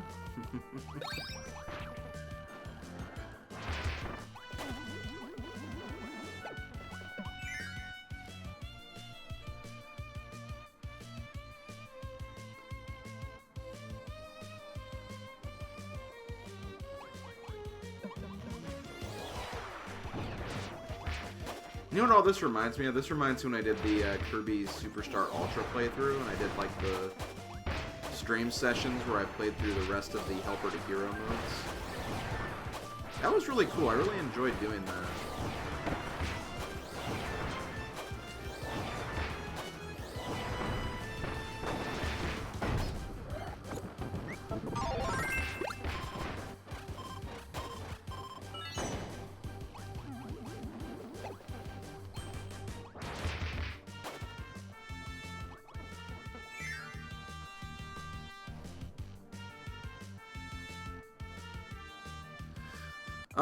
Honestly, like, I'll be honest, Ringra, I haven't been able to play as, like, all the different partners. Just because, like... Oh, I just replaced him. I didn't mean to do that. I'll get him back. Oh, okay, I can get him back right here. That works. But I'll admit, I haven't been able to play with all of them yet. So I'm willing to admit that my experience isn't so great. I don't really know where the best partners are. But from what I've noticed, like, I mean, it's pretty much just like any of the other times Birdon's been used in Kirby games. I think he controls pretty similar to his other appearances. Her other appearances.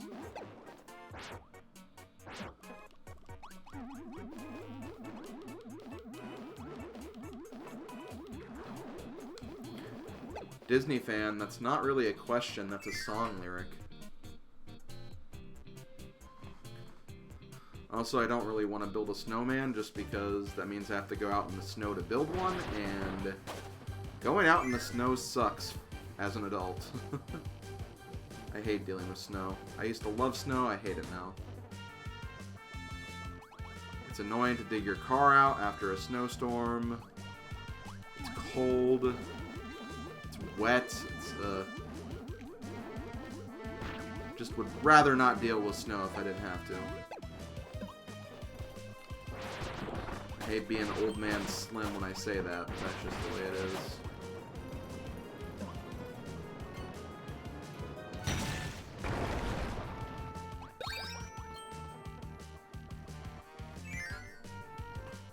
Yeah, plus it's spring. The snow shouldn't be around anymore. So that's another very relevant factor as well. There just should not be any snow even considered at the moment.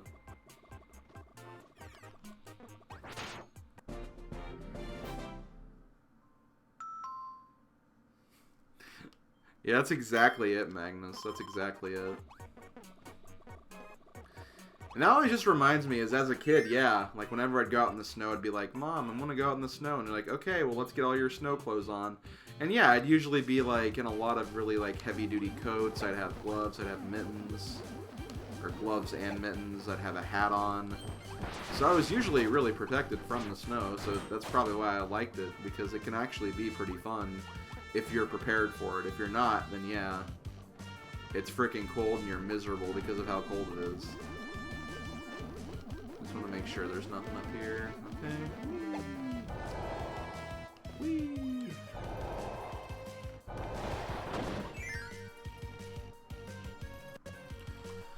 Also, another thing I don't really like, or one thing that, not necessarily I don't like it, it's just, it is kind of bothering for this game. Whenever you, like, go to a new room, or do a screen transition, you have that really long, like, wait where it shows you, like, a gameplay tip or whatever. The transitions are very slow. They make the game feel a bit more slow-paced than what you'd like for in a Kirby game. It's not terrible, but we just kind of want to play through the game and get through it. Maybe a bit of a long process, I suppose. Okay,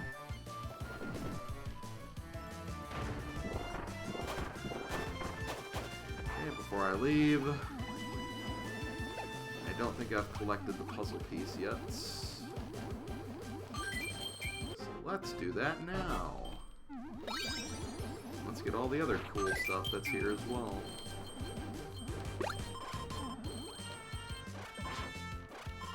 Okay, back down.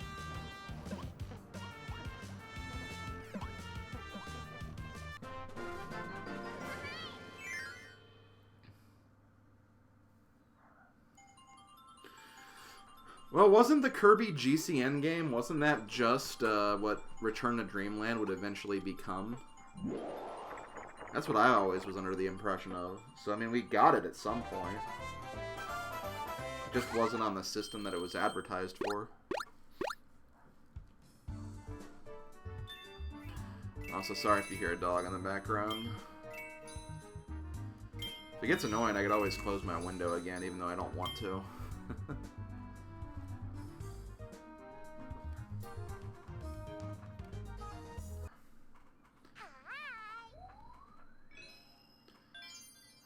Ooh, Sacred Square.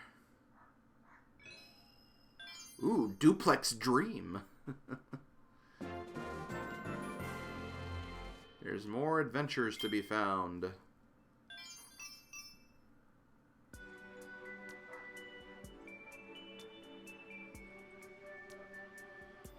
That is true, Magnus. That is true. I think it was like more fully 3D than what Return to Dreamland was.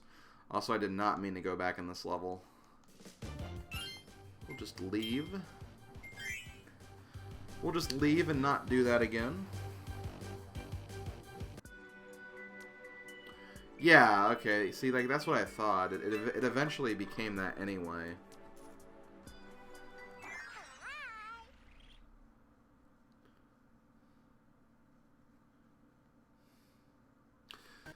So maybe, like, again, like, Kirby GCN, even though it never happened, like, it also did happen. Because I think we still, in a way, got it. Just, it took a couple of other Kirby games to happen in the future.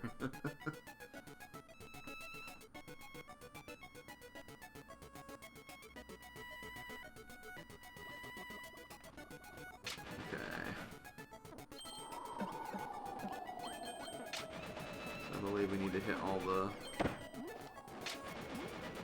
all the switches. Do we have fire? Guess not.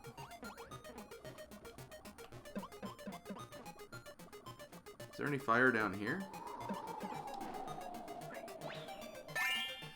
Okay, sorry, Birdon. I needed an elemental. I have the spirit of Birdon with me, though, with the wind element for the hammer, because I think Birdon is what gave me that to begin with. I feel like I've had this hammer for a really long time.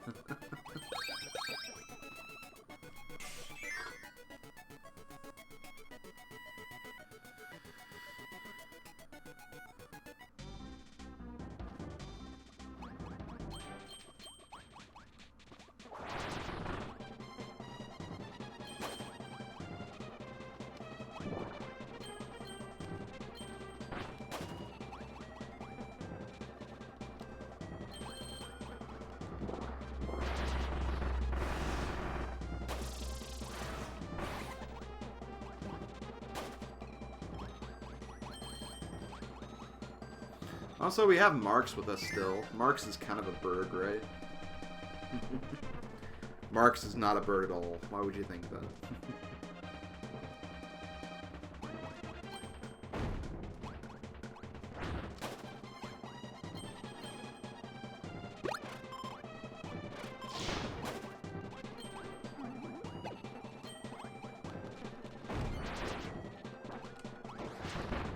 Fire! Thank you.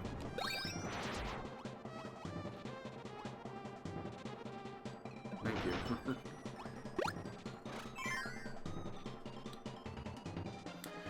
Yep, Grey Cave Offensive. That's the music that's playing. Okay, well, you know what? I'll get rid of Hammer finally so I can get Sizzle Whip.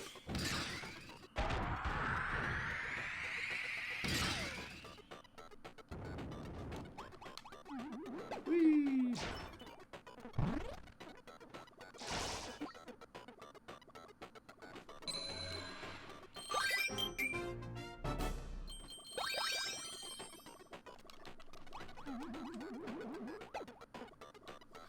Well, I mean, there's still a new Bomberman game that I still need to get and play still.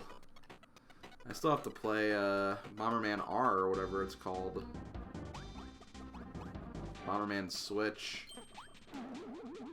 I think it's called R. I'm pretty sure it is. I don't know. Bomberman's one of those series that people seem to think like I'm a really huge fan of, but I mean, really, all it comes down to is I love playing the game with my family when I was young. I'm not really that huge of a fan of Bomberman. I love the games, and I love like the old adventure modes of the Super Bomberman games and stuff of that nature, but it was mostly just like a game I played when I was young, not really a favorite game of mine. I do need to get around to Bomberman 64, though. Amongst other Bomberman games. Yeah, Marks has wings, therefore he's a bird. That's the logic we're going with here.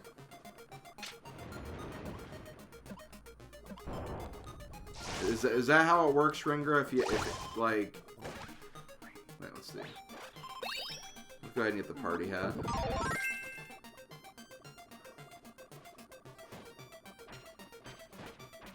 Nah. We'll leave you alone.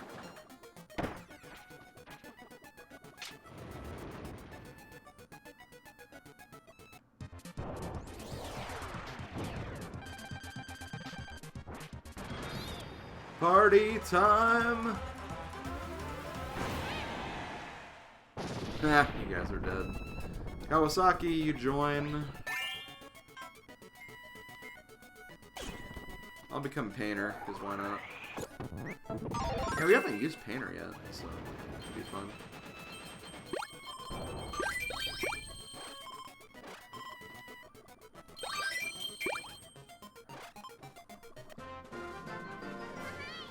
But yeah, is that how it works, Ringa? If you have wings, are you a bird? Is that how it works? Is that the logic that's used for birds? I ask because you're the only one that knows. We ate not Drossia to become not Adeline. Exactly. That's exactly what it is.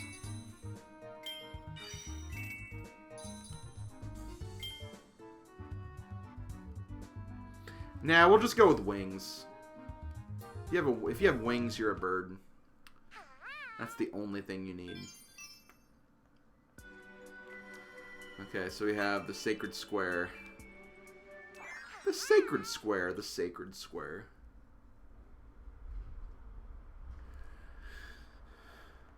But yeah. One of my favorite things to do with the artist ability is this. Where you can like paint little copies of Kirby characters to do your bidding. It's really cool. I love it.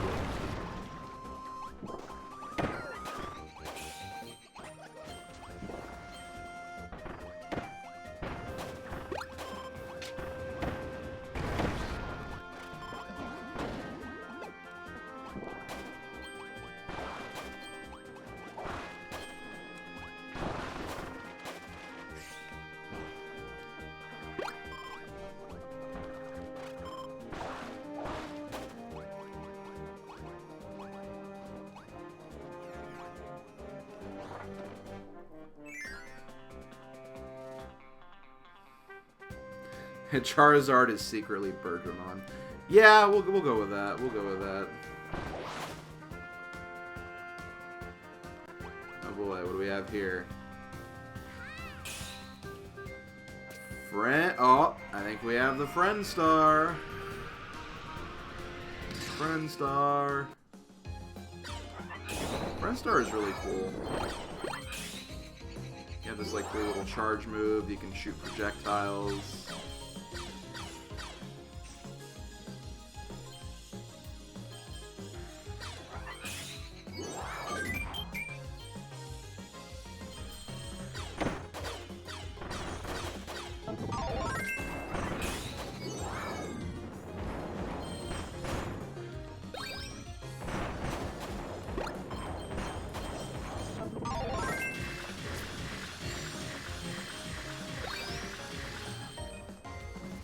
Of course, I also like exploring whenever I get these power-ups. I feel like you gotta explore, you never know what you'll find.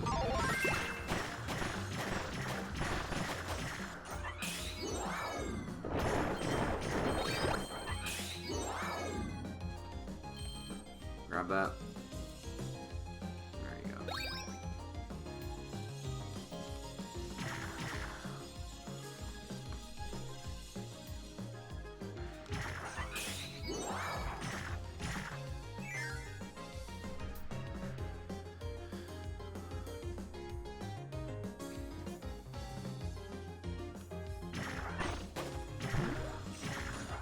Yeah, you can actually change the people who are in your little friend line here. So if you need a different power-up, you don't have to necessarily switch. I need the cutter. I don't think I have cutter with me. Oh, because I actually just killed him. Whoops. Here, go with Kirby.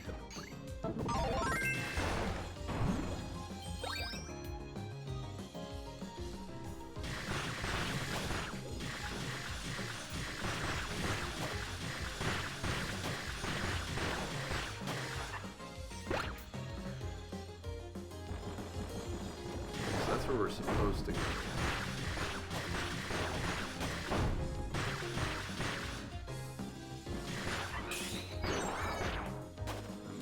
Okay, I think I got everything so far.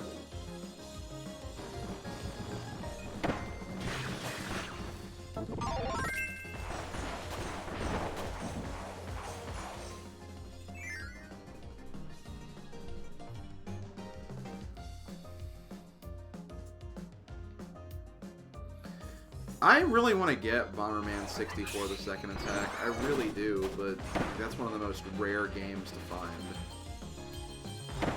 So I don't know if I'm ever going to be able to get that game. I really want it, but I just don't have a lot of confidence that it's ever going to be released elsewhere.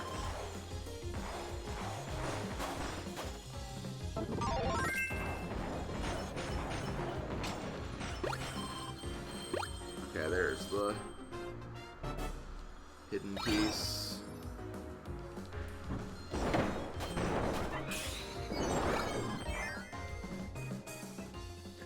Later, Casanova. Probably gonna be streaming for like another hour or so, maybe. Guess we'll find out. So here's something you can interact with, where you can basically change the order of all your partners and give them like unique abilities if you need to. I think I'm gonna keep with what I have though. Plus I think they give you some extra ones to grab right here.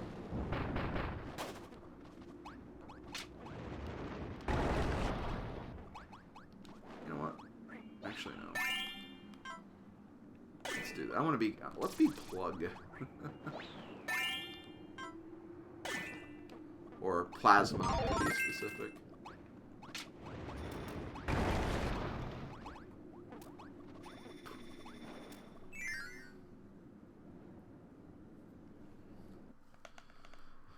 No, I don't want the sword.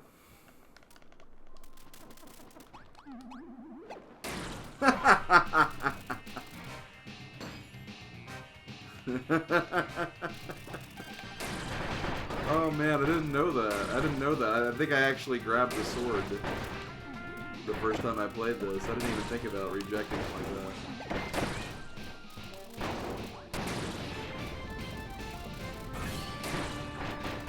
Oh man, I love Plasma. For one reason and one reason only, the charge up.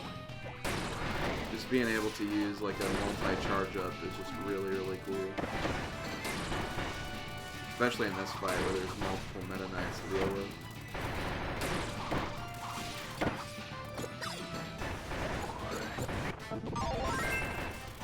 Oh man.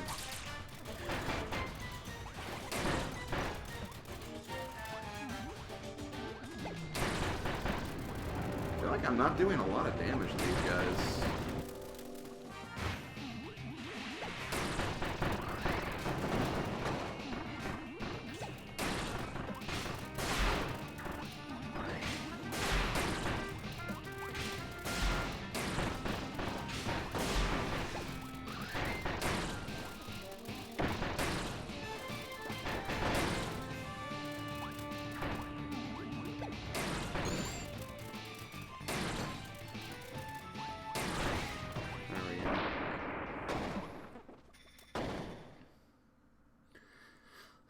Yeah, I believe that's true, Montaru. They did kind of keep it as,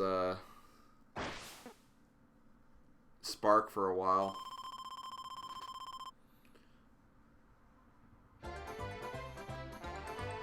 I mean, when you break it down, though, whenever you make a partner of that ability, it is Spark anyway, so maybe it's just kind of realized, well, Spark, Plasma, same basic thing. So they probably don't really worry about it.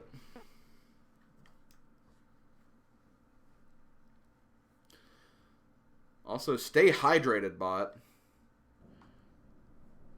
What are you trying to pull? I'm plenty hydrated right now.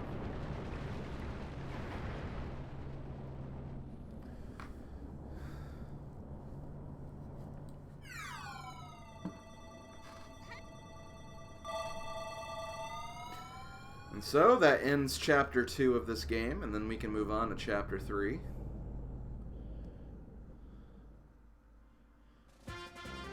Onward!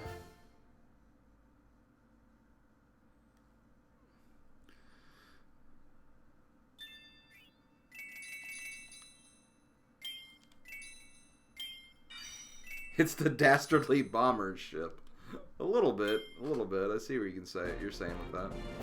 And we unlock the last dream friend, which is Meta Knight, and we have the Fortress of Shadows, Jambastion. Even the stoic Meta Knight has fallen prey to the enemy's evil influence, and now their foreboding fortress has suddenly appeared. Why have they come to this land? Why? Undeterred, Kirby and his friends charge forward with gusto.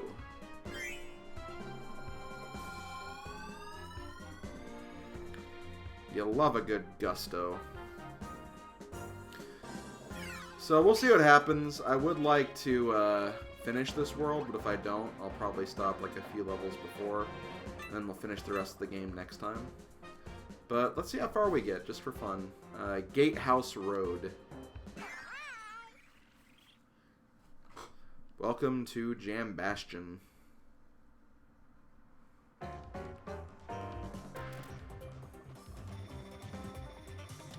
Oh, and I believe we have a new power-up here. Let's do this. We have Psychic. Now, I think Psychic was in the last game, Planet Robobot, but still, though, it's a fairly new power-up, one that you guys who only know Kirby from my Let's Plays has probably never seen yet.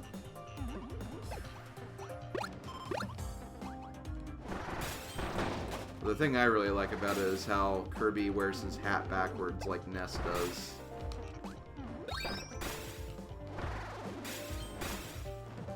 It's a pretty cool power-up. Let's get Jim here. We'll play some Chili, or replace Chili with him. It looks like my friends are playing Mario Kart.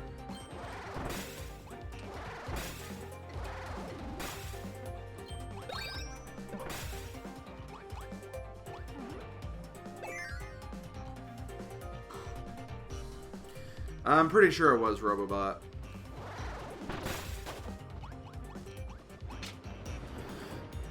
I think with Robobot they had ESP, Doctor, and there was something else. Maybe it was Whip.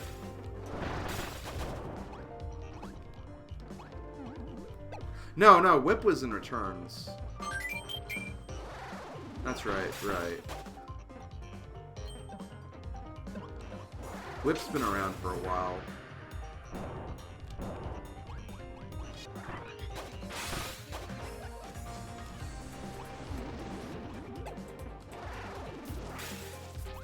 Poison, that's the other one. And then Robobot also brought back Jet out of retirement.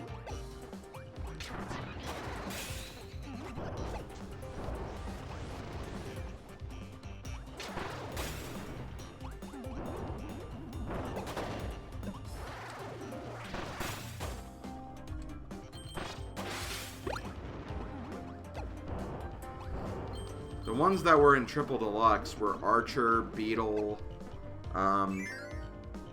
Circus? Was Circus one of them? Bell? Wasn't Bell another one?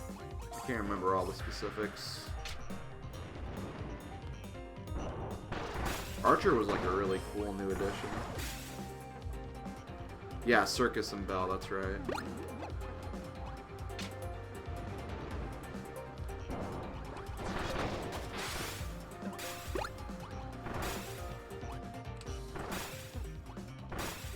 Hello.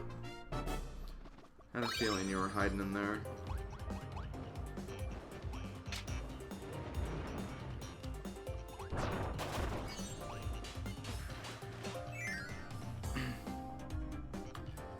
Was Bell good? I don't remember. It's been a while since I played Triple Deluxe. That's probably something I should do, though, because I think that's like the next game on the agenda for me for my Let's Play channel. Or my YouTube channel. I say Let's Play channel when that is my YouTube channel.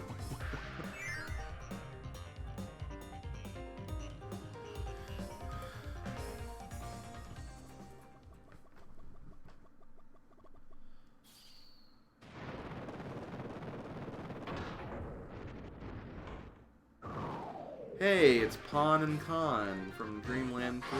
They're back. The Dual Defenders.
Yeah, that seems about right. I don't remember much from... Wait, what?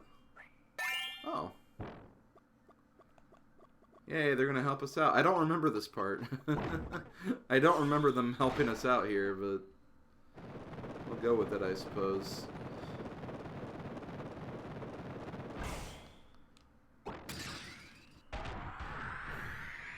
Here, have a zap yo-yo.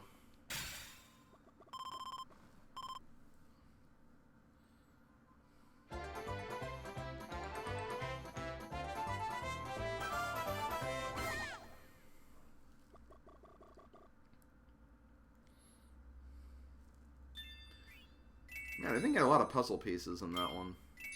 That was kind of a short level, though. Usually, like, the boss levels, or the levels that have a boss in them, are, like, really short. So I guess that makes sense. The Eastern Wall.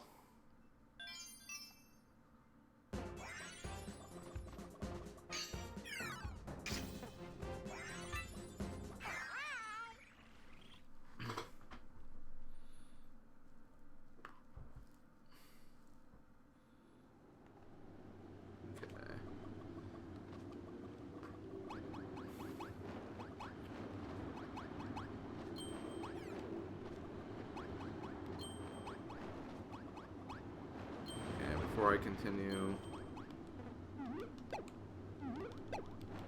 Nope. Okay. Just want to make sure there was nothing down there. Maybe not this game, but I feel like in other Kirby games they would have hid something down there. Oh, okay, staff. Staff's a new power-up. So you know what, I'll use this one for a bit.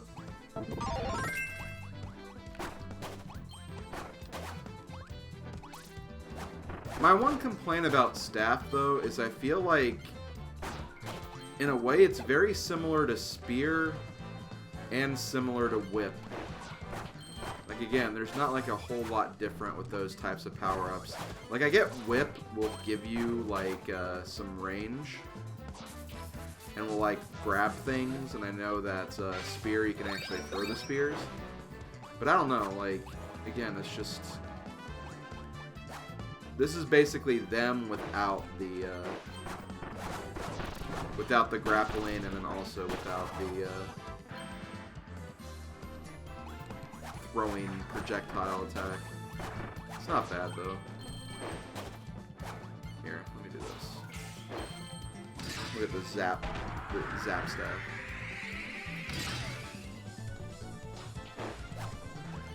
Sun Woo Kirby.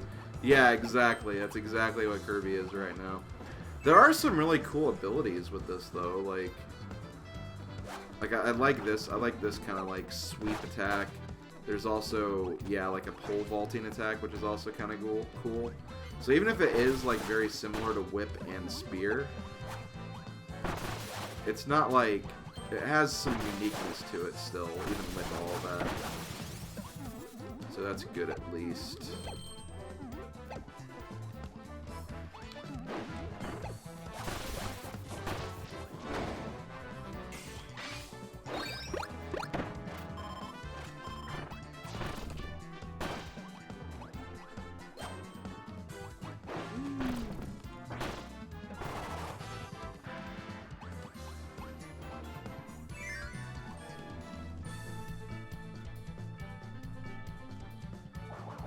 Yeah, yeah. That's a good point.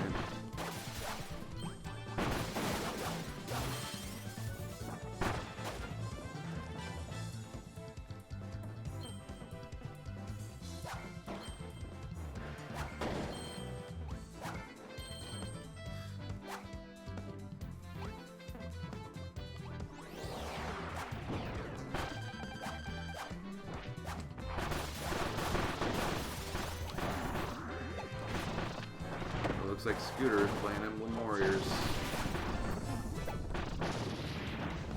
Oh no, I changed Chef into Bugsy. Not that that's too bad, it's just, eh. I actually need them too, so I guess that kind of works.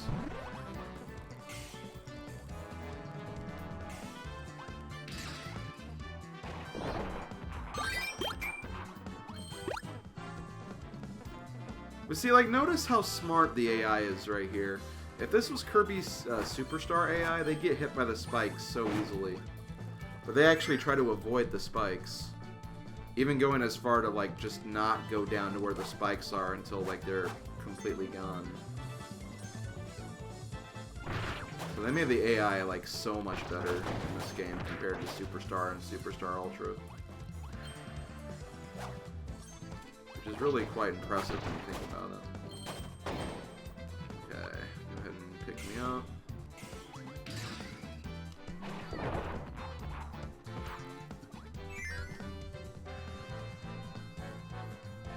Okay.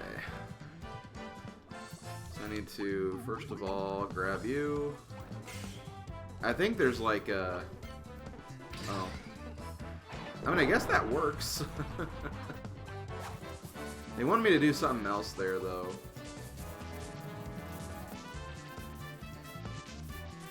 But I'll take it. Marx is fun. I think of all the DLC characters, he's probably the best one. Because I've done the guest star mode with the 3 new characters that were, you know, added as DLC. I think Marx is probably the best one. He just has some really cool abilities, and he's just, like, very fun to use. It's fun to just watch him use, like, the dark hole attack in the background. While you're, like, fighting other enemies, he just brings out the dark hole, which is just hilarious. But I like him. I think Marx is fun.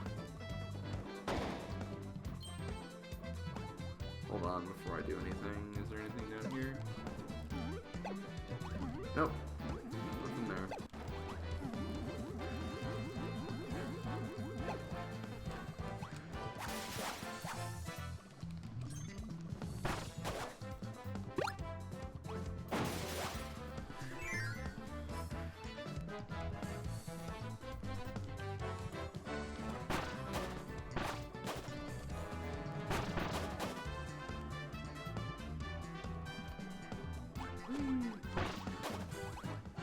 Wait, is this Friend Bridge or Friend Train? It's Bridge.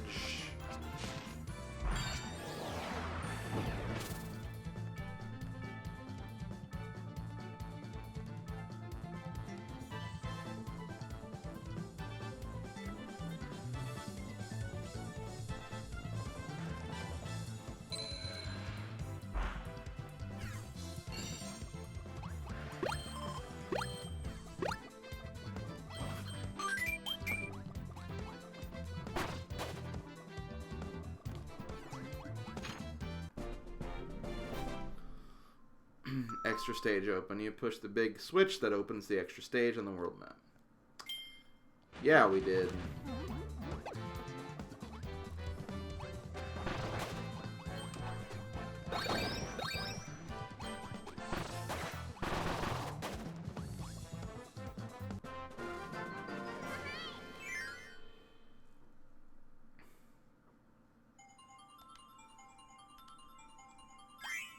Yes! Got it. So yeah, I think I'm just like hitting the button too early for a lot of those.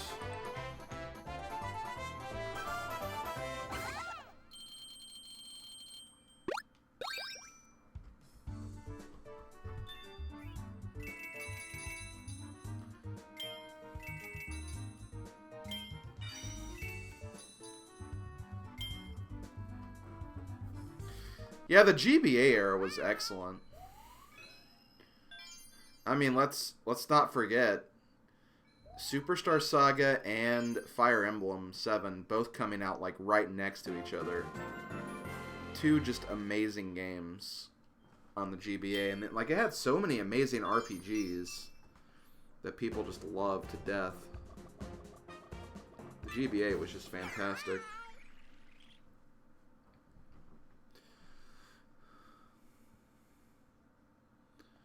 Okay. Let's get one of these guys. I think it's kind of telling me that I should probably grab one of these guys.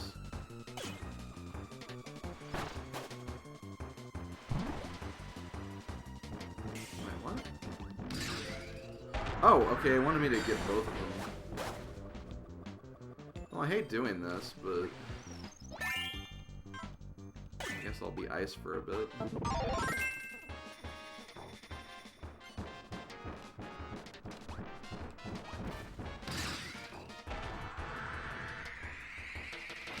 Icicle Lance!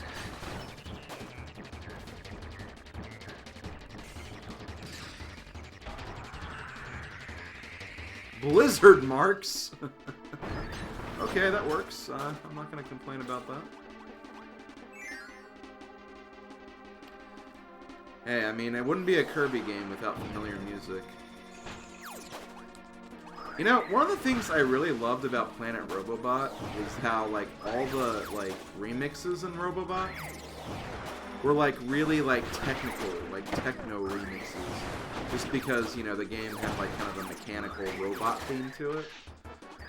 Like, I really appreciate, like, the Robobot soundtrack just because of that fact. I think that was, like, a really cool aspect of that game.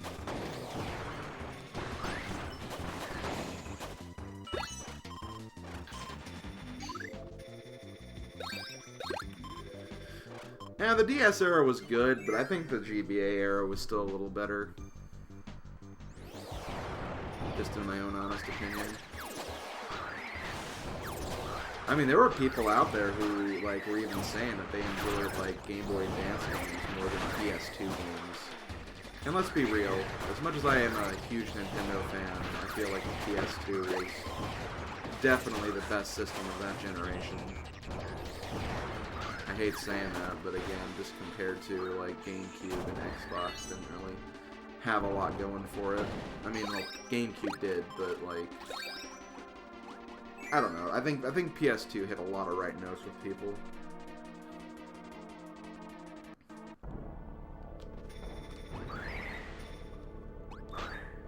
Wait, do I need to get both of those? Yes, I do. Okay, hold on. Here, you become... Because, like, I love the GameCube. I will always love the GameCube, but... You know, you have to admit that there were just, like, a lot of solid games on the PS2. Just a lot of solid games, okay.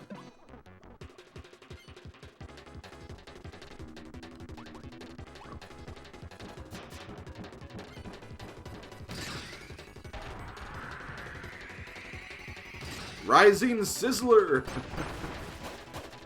That should be Siz's nickname, the Rising Sizzler.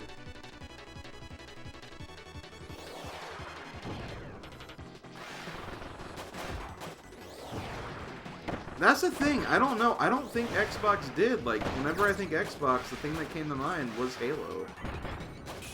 I don't want to sound like I'm being, like, super, like, oh, Xbox not good or anything, but, like, whenever I heard people talk about Xbox, it was always just Halo. I think Knights of the Old Republic was also pretty big, but didn't that also... I love how that was what killed me, of all things. But, like, Knights of the Old Republic, that was also a big game, I think. But, like, Halo is really what I think got the Xbox going in a lot of respects.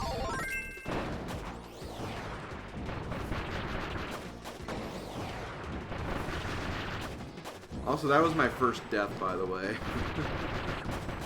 Have not died in this playthrough yet.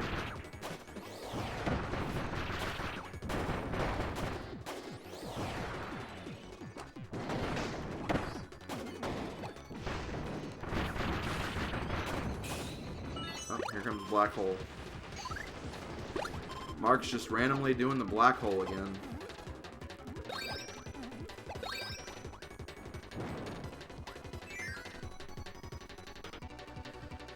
Yeah, Knights of the Old Republic was definitely on Xbox. Like, that was like the big thing for Xbox that year.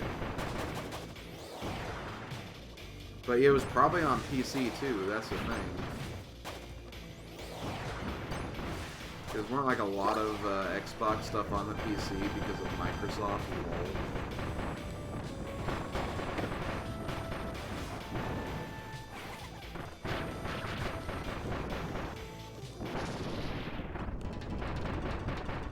Wasn't like Forza Motorsport also like a big thing? Wasn't that like the Xbox's like big like racing series?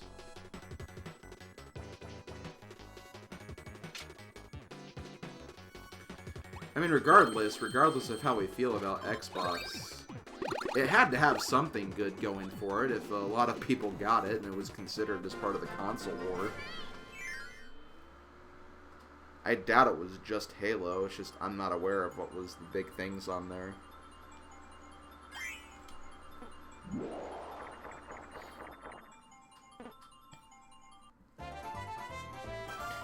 And hell, like, I got an Xbox 360, which I still don't really know why I got that. I just kind of got it because, like, a lot of my friends were getting it. I was making a lot of money back then, so I was like, well, I guess I'll get that. I did not get the puzzle piece for that level. Crap. Oh, guess I'm redoing this.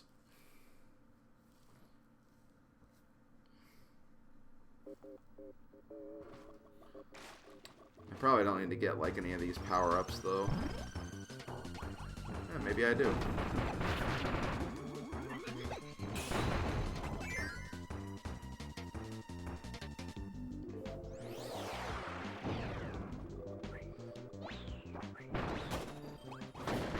I'm trying to make a friend here, guys. Oh, I can. Oh, they're not, staff users. Oops.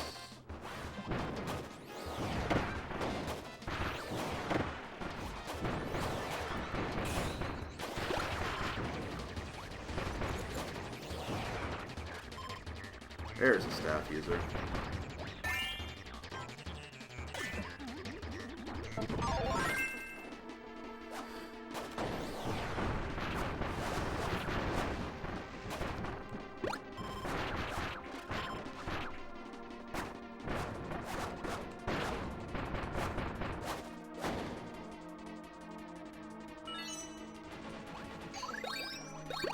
Okay, what the hell did I miss, though? I'm really curious about this now. Clearly I missed something in this level.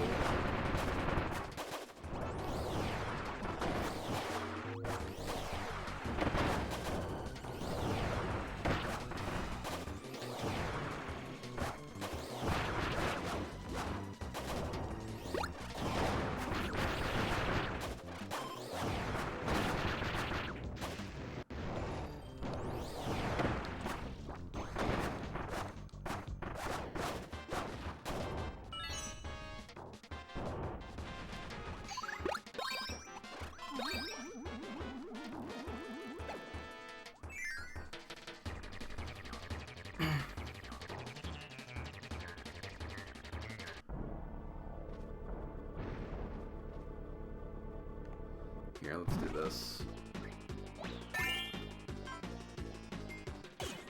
I just replaced the wrong partner.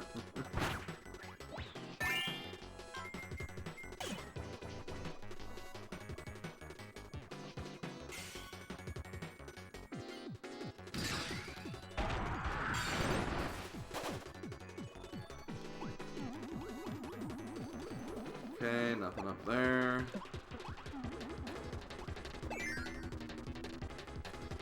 I'm really curious with what I missed.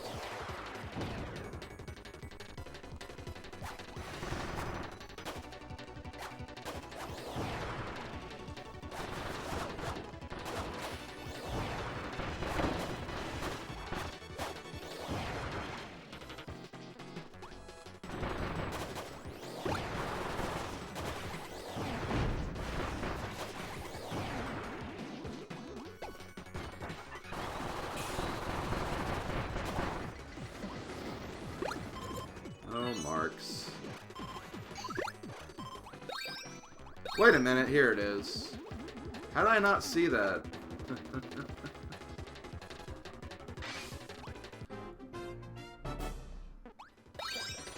Well then. Of course it happened to be in the room I died in, too.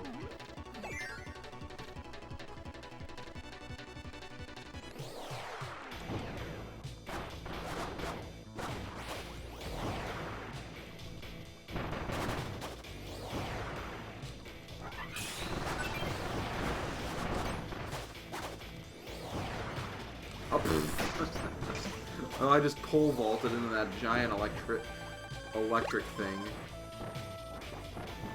I'm sure how to feel about that.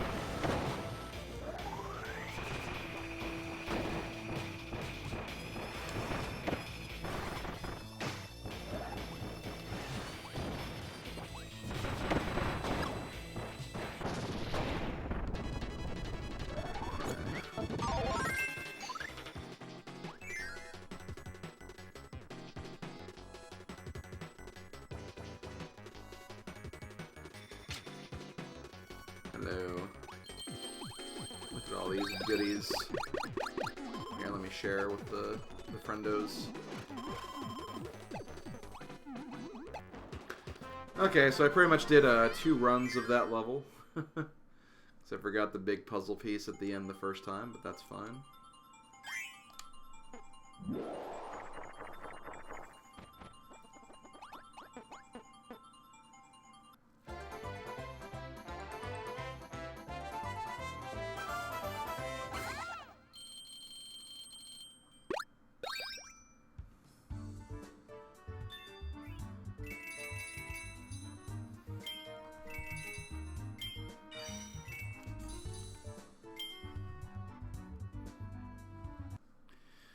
Okay, let's actually move on now. Move on to the Longview Corridor. Looks like we do have a boss fight here.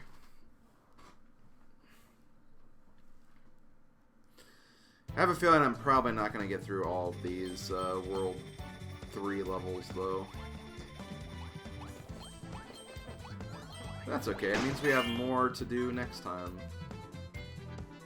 There's nothing wrong with that.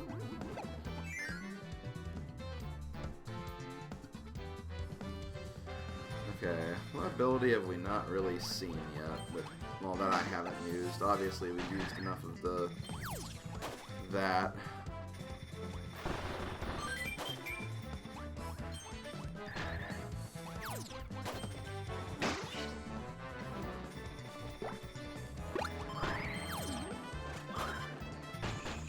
We've used enough staff already. Marks, we get it. You have a black hole ability. Just releases that black hole in public so everyone can see. I guess I'll do this. Because I think there's going to be a... Actually, no, I don't want to do this yet.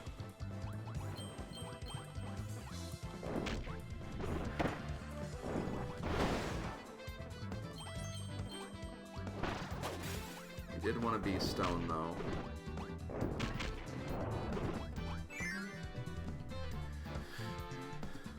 Your love for birds has become a meme? Yeah, I'd agree with that. It's definitely a true statement.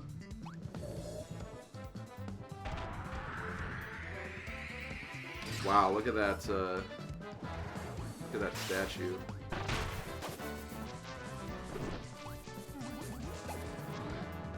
Laylock, I've already explained this. I mean, I guess you haven't been here, but, like, just use tournament for it. Use tournament.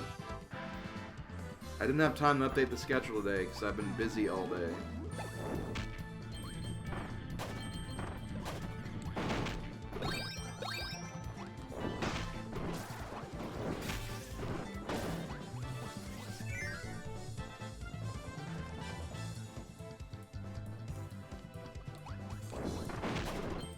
Even then, I wouldn't have the date for my race until then anyway.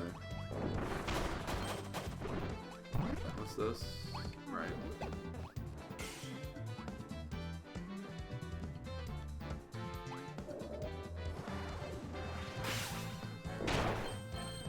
solid Kirby statue.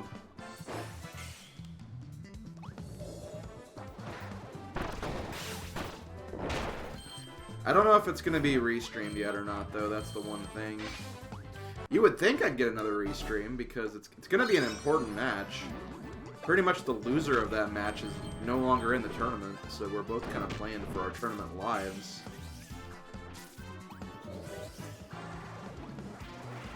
And at this point, Odin's gotten more restreams than I have, which is kind of funny.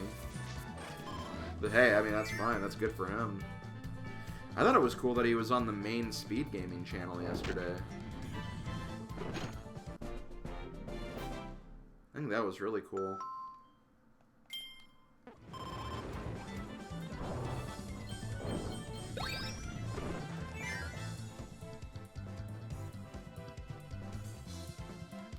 So at that point, like, that's a lot of exposure for Odin. And it was also a really epic race, too.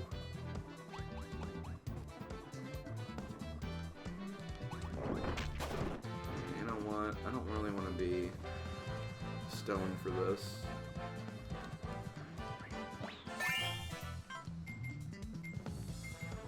I wouldn't say Kroya is, like, that popular. TGH last week, definitely. I don't know about Kroya. He's well, I think he's pretty well known, I guess, but not at the same level that TGH was.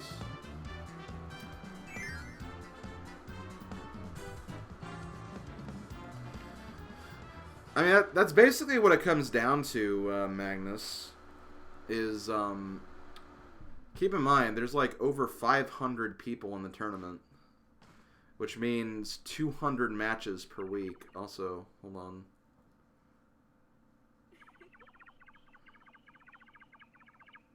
You have some lore right here. Francisca.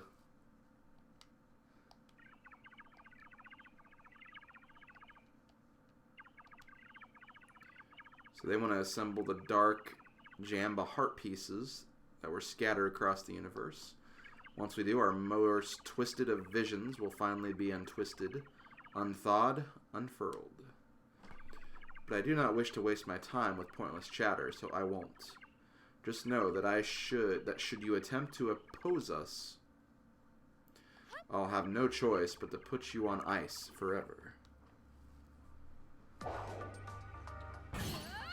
So yeah, here we have an ice general. Anyway, as I was saying, yeah, there's supposed to be 200 races per week. And, you know, there's going to be a lot of people who schedule races at the same time because there's just general time frames that work for other people. There's just not enough people to, like, make sure all the races get restreamed. One of the main problems we've been having is getting commentators for races. That's why you see some people commentate, like, more than once per day, because we just do not have the commentators for it. So we can't have, like, a lot more restreams, and there's just not enough resources to even go about getting all the races on the channels. Because there's just too many. If we go back to the fall tournament, there was only, like, 100 people in that tournament. So, like, it was a lot easier to get those people restreamed because there's only 50 matches per week. And with that, if you had like 7 races per day, that'd be enough to get them all through.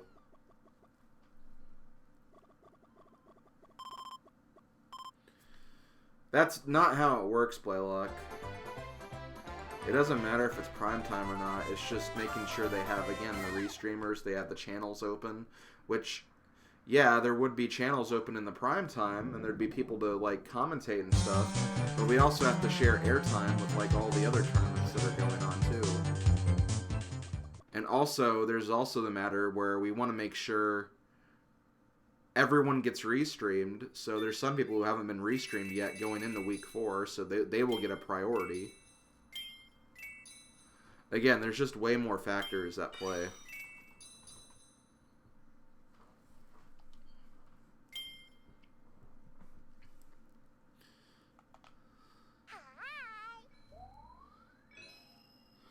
Also, thanks for the host, Snack.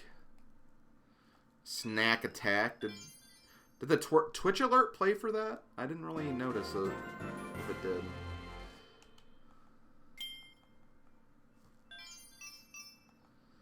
Okay, so let's go ahead. Let's go ahead and get a new partner. We've had Marks for a while. I think I'm going to close my eyes and just select a character at random. We've used 2 of the characters so far, so our chances are pretty good we'll get a new one. So I'm going to close my eyes and press the A button now. Okay, cool. We use the animal friends.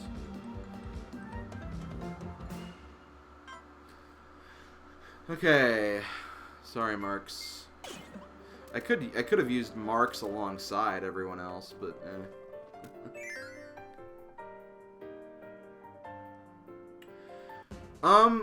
Zelnus is known for doing like a lot of commentary, like throughout a lot of different tournaments. And he's also done a lot of restreaming for tournaments. I think Odin's chances are really good tomorrow, though. He's not really the best randomizer player. So I think Odin's chances are pretty good tomorrow.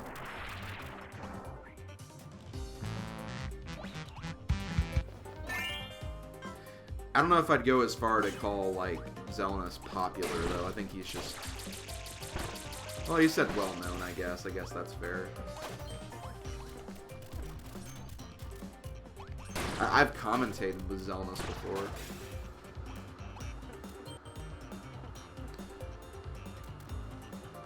He can be a very, like, blunt person, though. And, you know, not necessarily in a good way. I've had some run-ins with him in the past, and not in a good way either.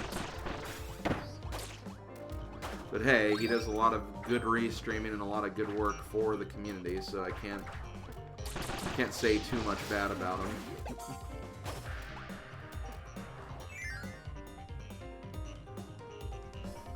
A lot of people get him confused with Zelna, who's like the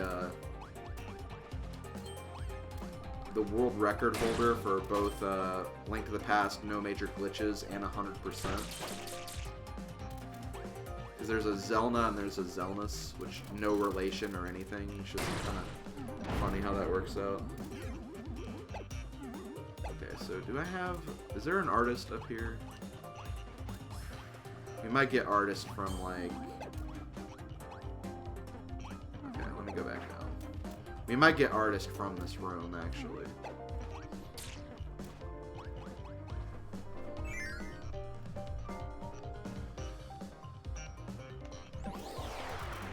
Yeah.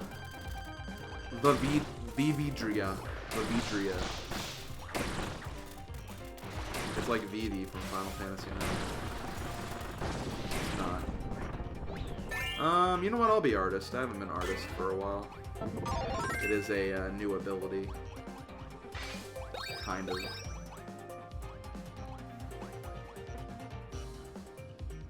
Yeah, there's other tournaments going on. That's the thing.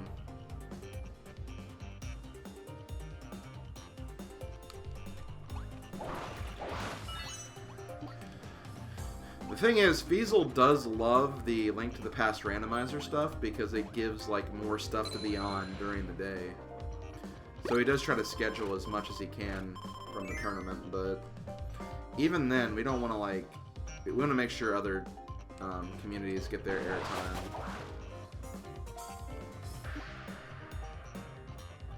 Because there are a lot of different speedrunning communities.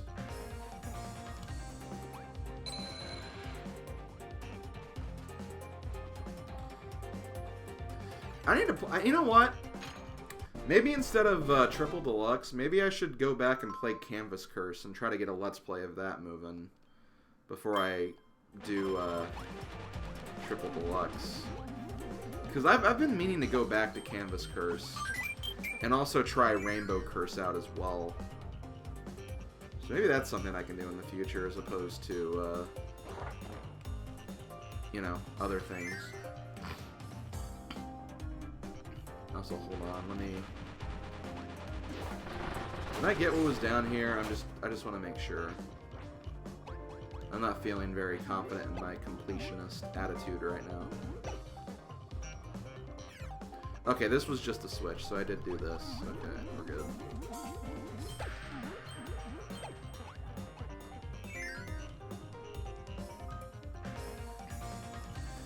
Another game I need to play at some point is Kirby Mass Attack, which I'm not looking forward to, because I'm not really a huge fan of that game.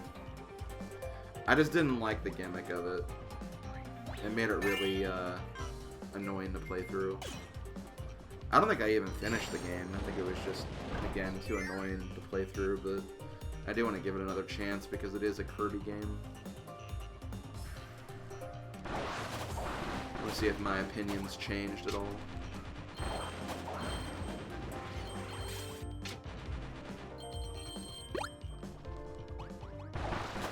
The Kirby Mass Attack!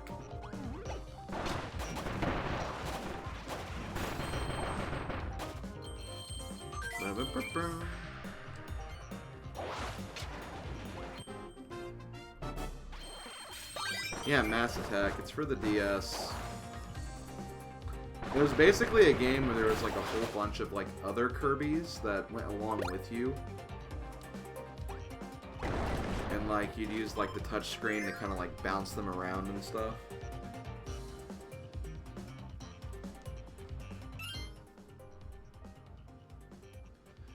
Are you talking about Mass Attack, Magnus, or are you talking about Canvas Curse?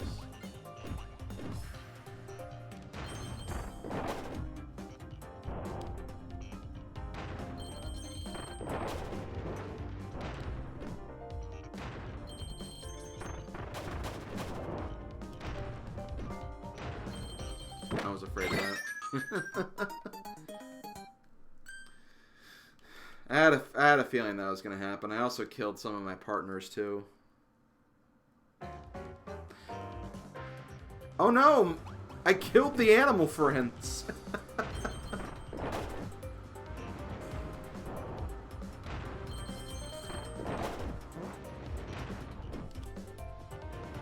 The Dreamland animal friends are just dead now.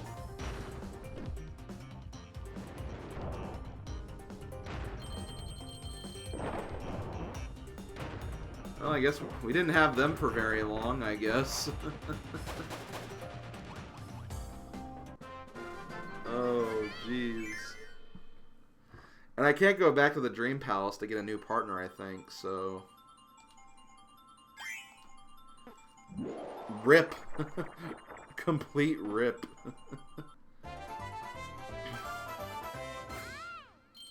And I love how Ringra immediately goes for the, oh no, the bird. Oh, and the other two, I guess.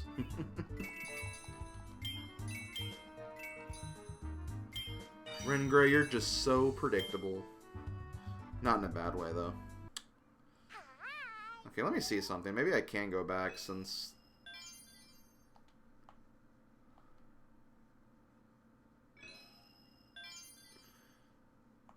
Let's see.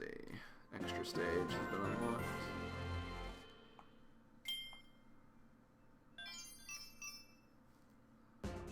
Can I? Okay, I can get a new partner. Or I can try to get them again.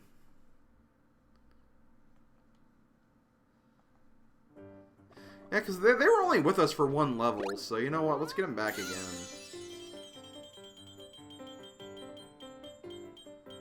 Oh, I can't select them. Oh, okay, I guess we're using GUI then. Oh, well. I guess we permanently killed them. All three of them are just dead now. They're just gone, guys. They're gone. Okay, so I think what I'm gonna do these last two levels, and I'll probably end the stream there after that. So we'll do two more for today. That way I'll meet the stream 3-hour requirement, and also not do too much of the game, so we have more for the next 2 times.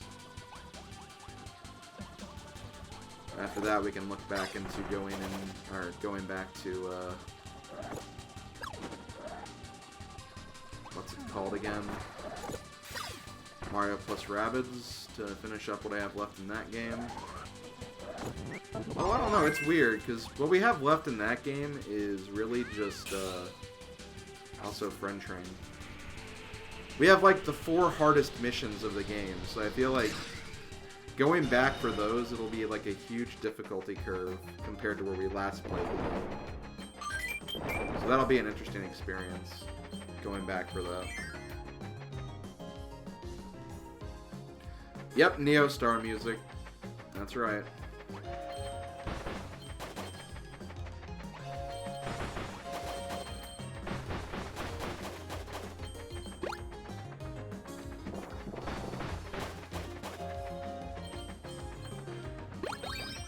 You know what this reminds me of? It reminds me of Super Mario World 2, Yoshi's Island, where you have the Baby Mario sections.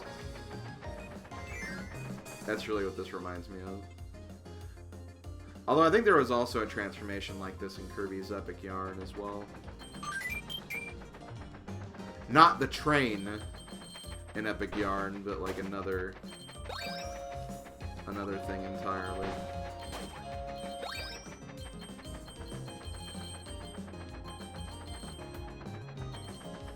Wait, was I supposed to jump right there? No, I'm good.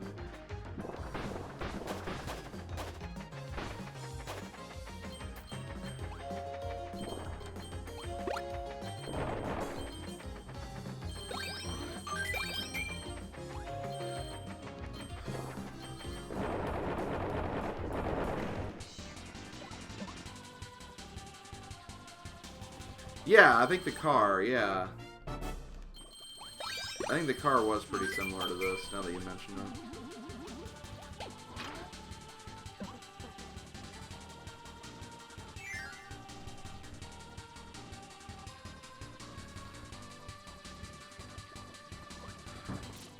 You know what? We have not seen Fighter yet.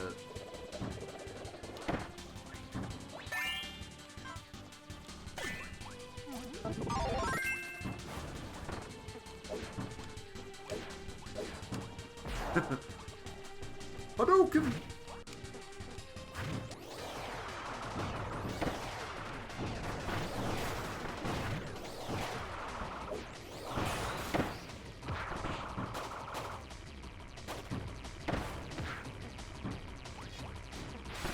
Dive kick!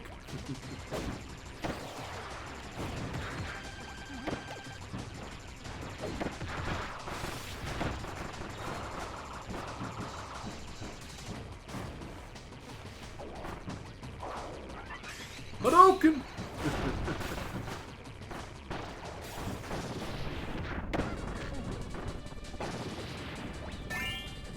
I'll go ahead and give that to Nesp.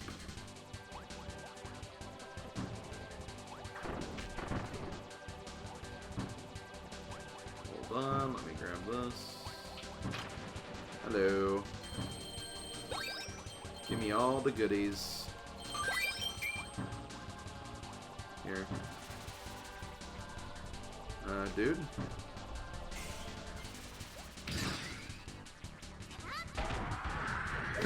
Friend throw! Okay, I guess I can't do that. I was hoping he'd use his power to heal up, but since we're at the end of the level, I guess it doesn't matter too much.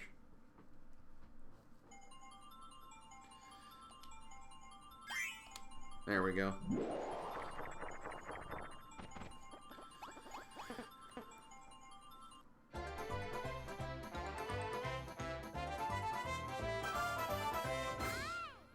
Look how smug Kawasaki looks over there.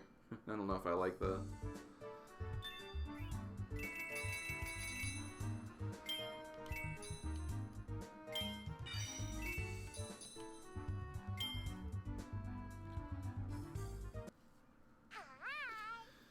Okay, Sector B is done. Let's go ahead and do this level now, which is probably just going to be the boss. Looks like there is like a switch in here too, though.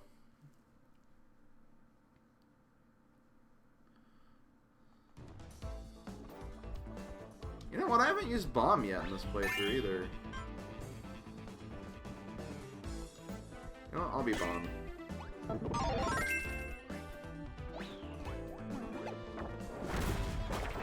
'Cause I used to love bomb when played Kirby Superstar back in the day. It's just a very perfect ranged power-up. Plus it's bomb.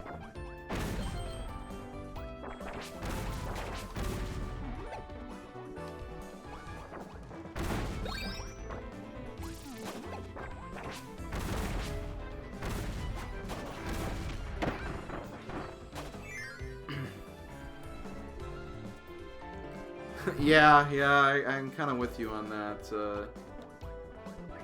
Kind of understand what you're saying, Magnus. So what do we got? We got Zap Bomb. Okay. I am fine with that.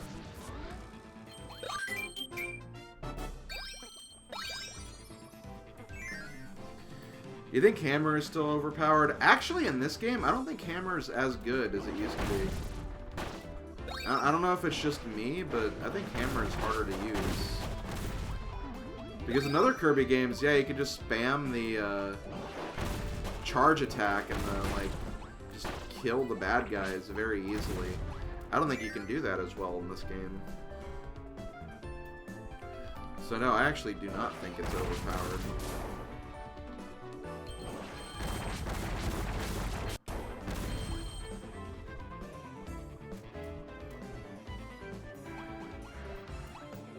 I think it got nerfed big time. Which honestly it probably should have been, but I don't know. Hard for me to say, because I do like really like Hammer.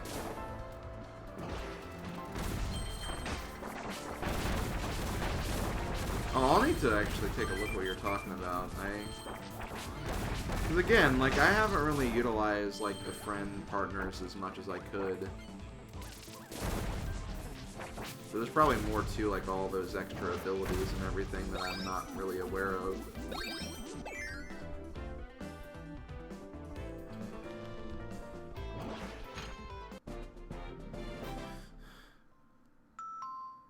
Okay.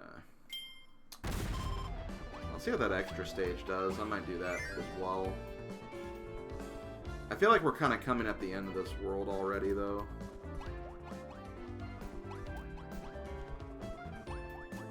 We haven't seen Sword in a while. Kawasaki have not been doing anything for us. And we'll get Spider too. Why not?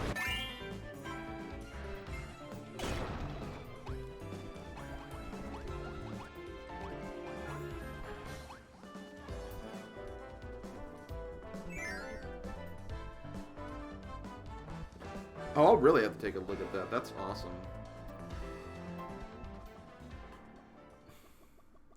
Hey you, stubby little pink thing.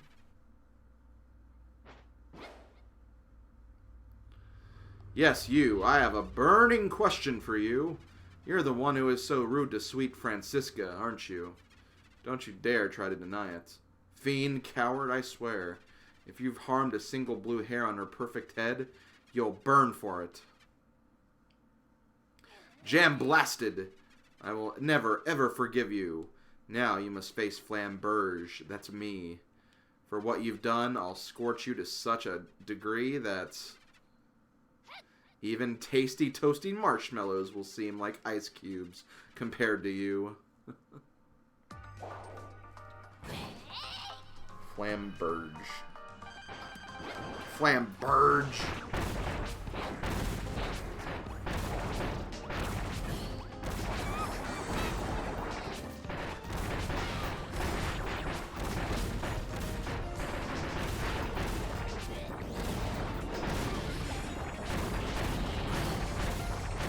I have to admit, some of the abilities that these guys have are actually really cool. Like, this guy just, like, hops on his sword like a pogo stick. That's awesome.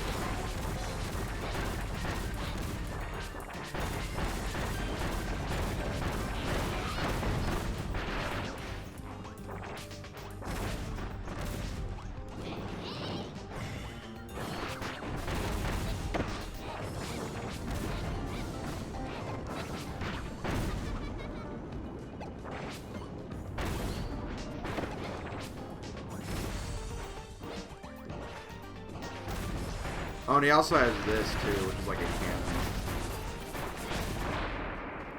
But he's dead.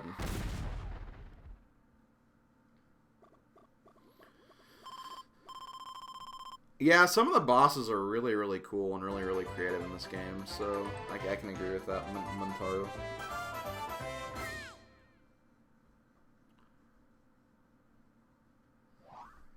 But it's not quite over yet, guys.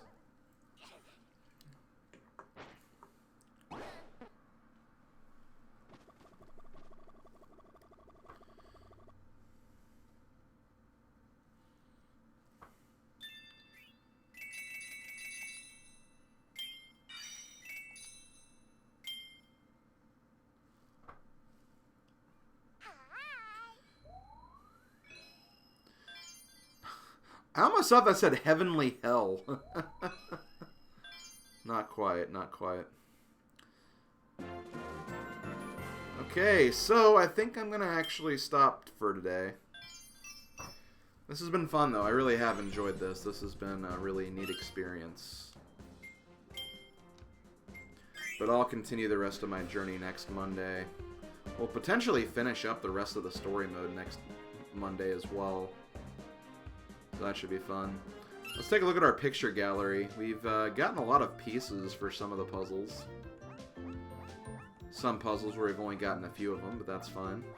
And I believe whenever you complete one, if you select it, you get to hear like some music from the game it represents.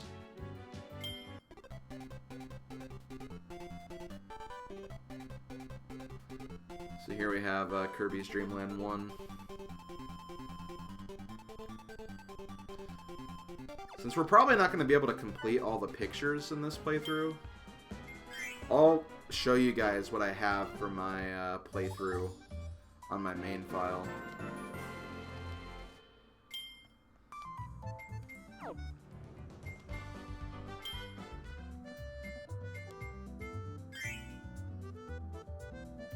So I have this one from Dreamland 3.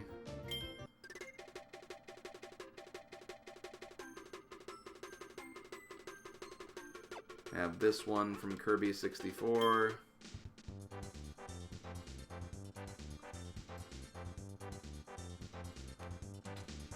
I have this one from Squeak Squad.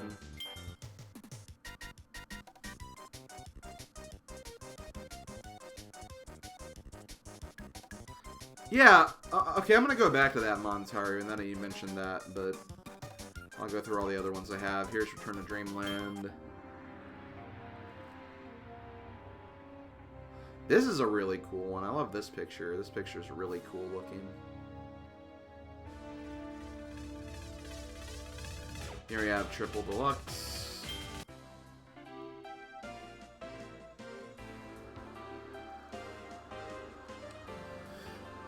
I think that's all of them. Cause, yeah, I think this is Robobot. I'm not sure what this one is, unless it's for this game. This, I think, is for Superstar. I almost have it completed. Yeah, really just those three. This one will... Basically, this one will get completed in my next guest star mode. But yeah, going back... Also, I didn't mean to go that far back. Going back to what Montaru just said. For some reason, Nago isn't in this picture. But all the other animal friends are. Because you have Koo, he's in the tree. There's Gooey behind Wispy. Choo Choo's on Kirby. Rick's below him. And then Pitch is over there by the water, and then Kine's in the water. But where the hell's Nago? Like, seriously, why isn't he in here? That makes no sense. Oh, you think it's Rainbow Curse? I guess it could be. Again, it's hard to tell with only 4 pieces. It might be though. Now that you mention it, it's either Rainbow Curse or this game because it seems to be in order of when the game released. Although I think Superstar released before Dreamland 3, but it also represents Dreamland 2, so I don't know. We'll see. We'll see. I'll have to complete these pictures at some point. But yeah, let's let's go ahead and close it out. This has been Slim Kirby. This has been Star Allies. Another brief explanation of what's coming up on the schedule. Got my next tournament race on Wednesday, 4 p.m. EDT. Friday, I don't have it scheduled yet, but there will be a Hyrule Warriors Legends stream on that day, so come by to check that out. Probably be in the evening, early evening, somewhere around there. So if you want to stop by, please do. I'll be playing that. And of course, on Saturday, I'll continue more of the SNES Classic Completion Series. Going to be playing some short games, and then also playing more of the Earthbound playthrough that I started this last Saturday. And then on Monday, next Monday, around the same time, I'll be continuing this playthrough through Kirby Star Allies. Thank you for watching, everybody. I'll catch you guys later. Later, folks.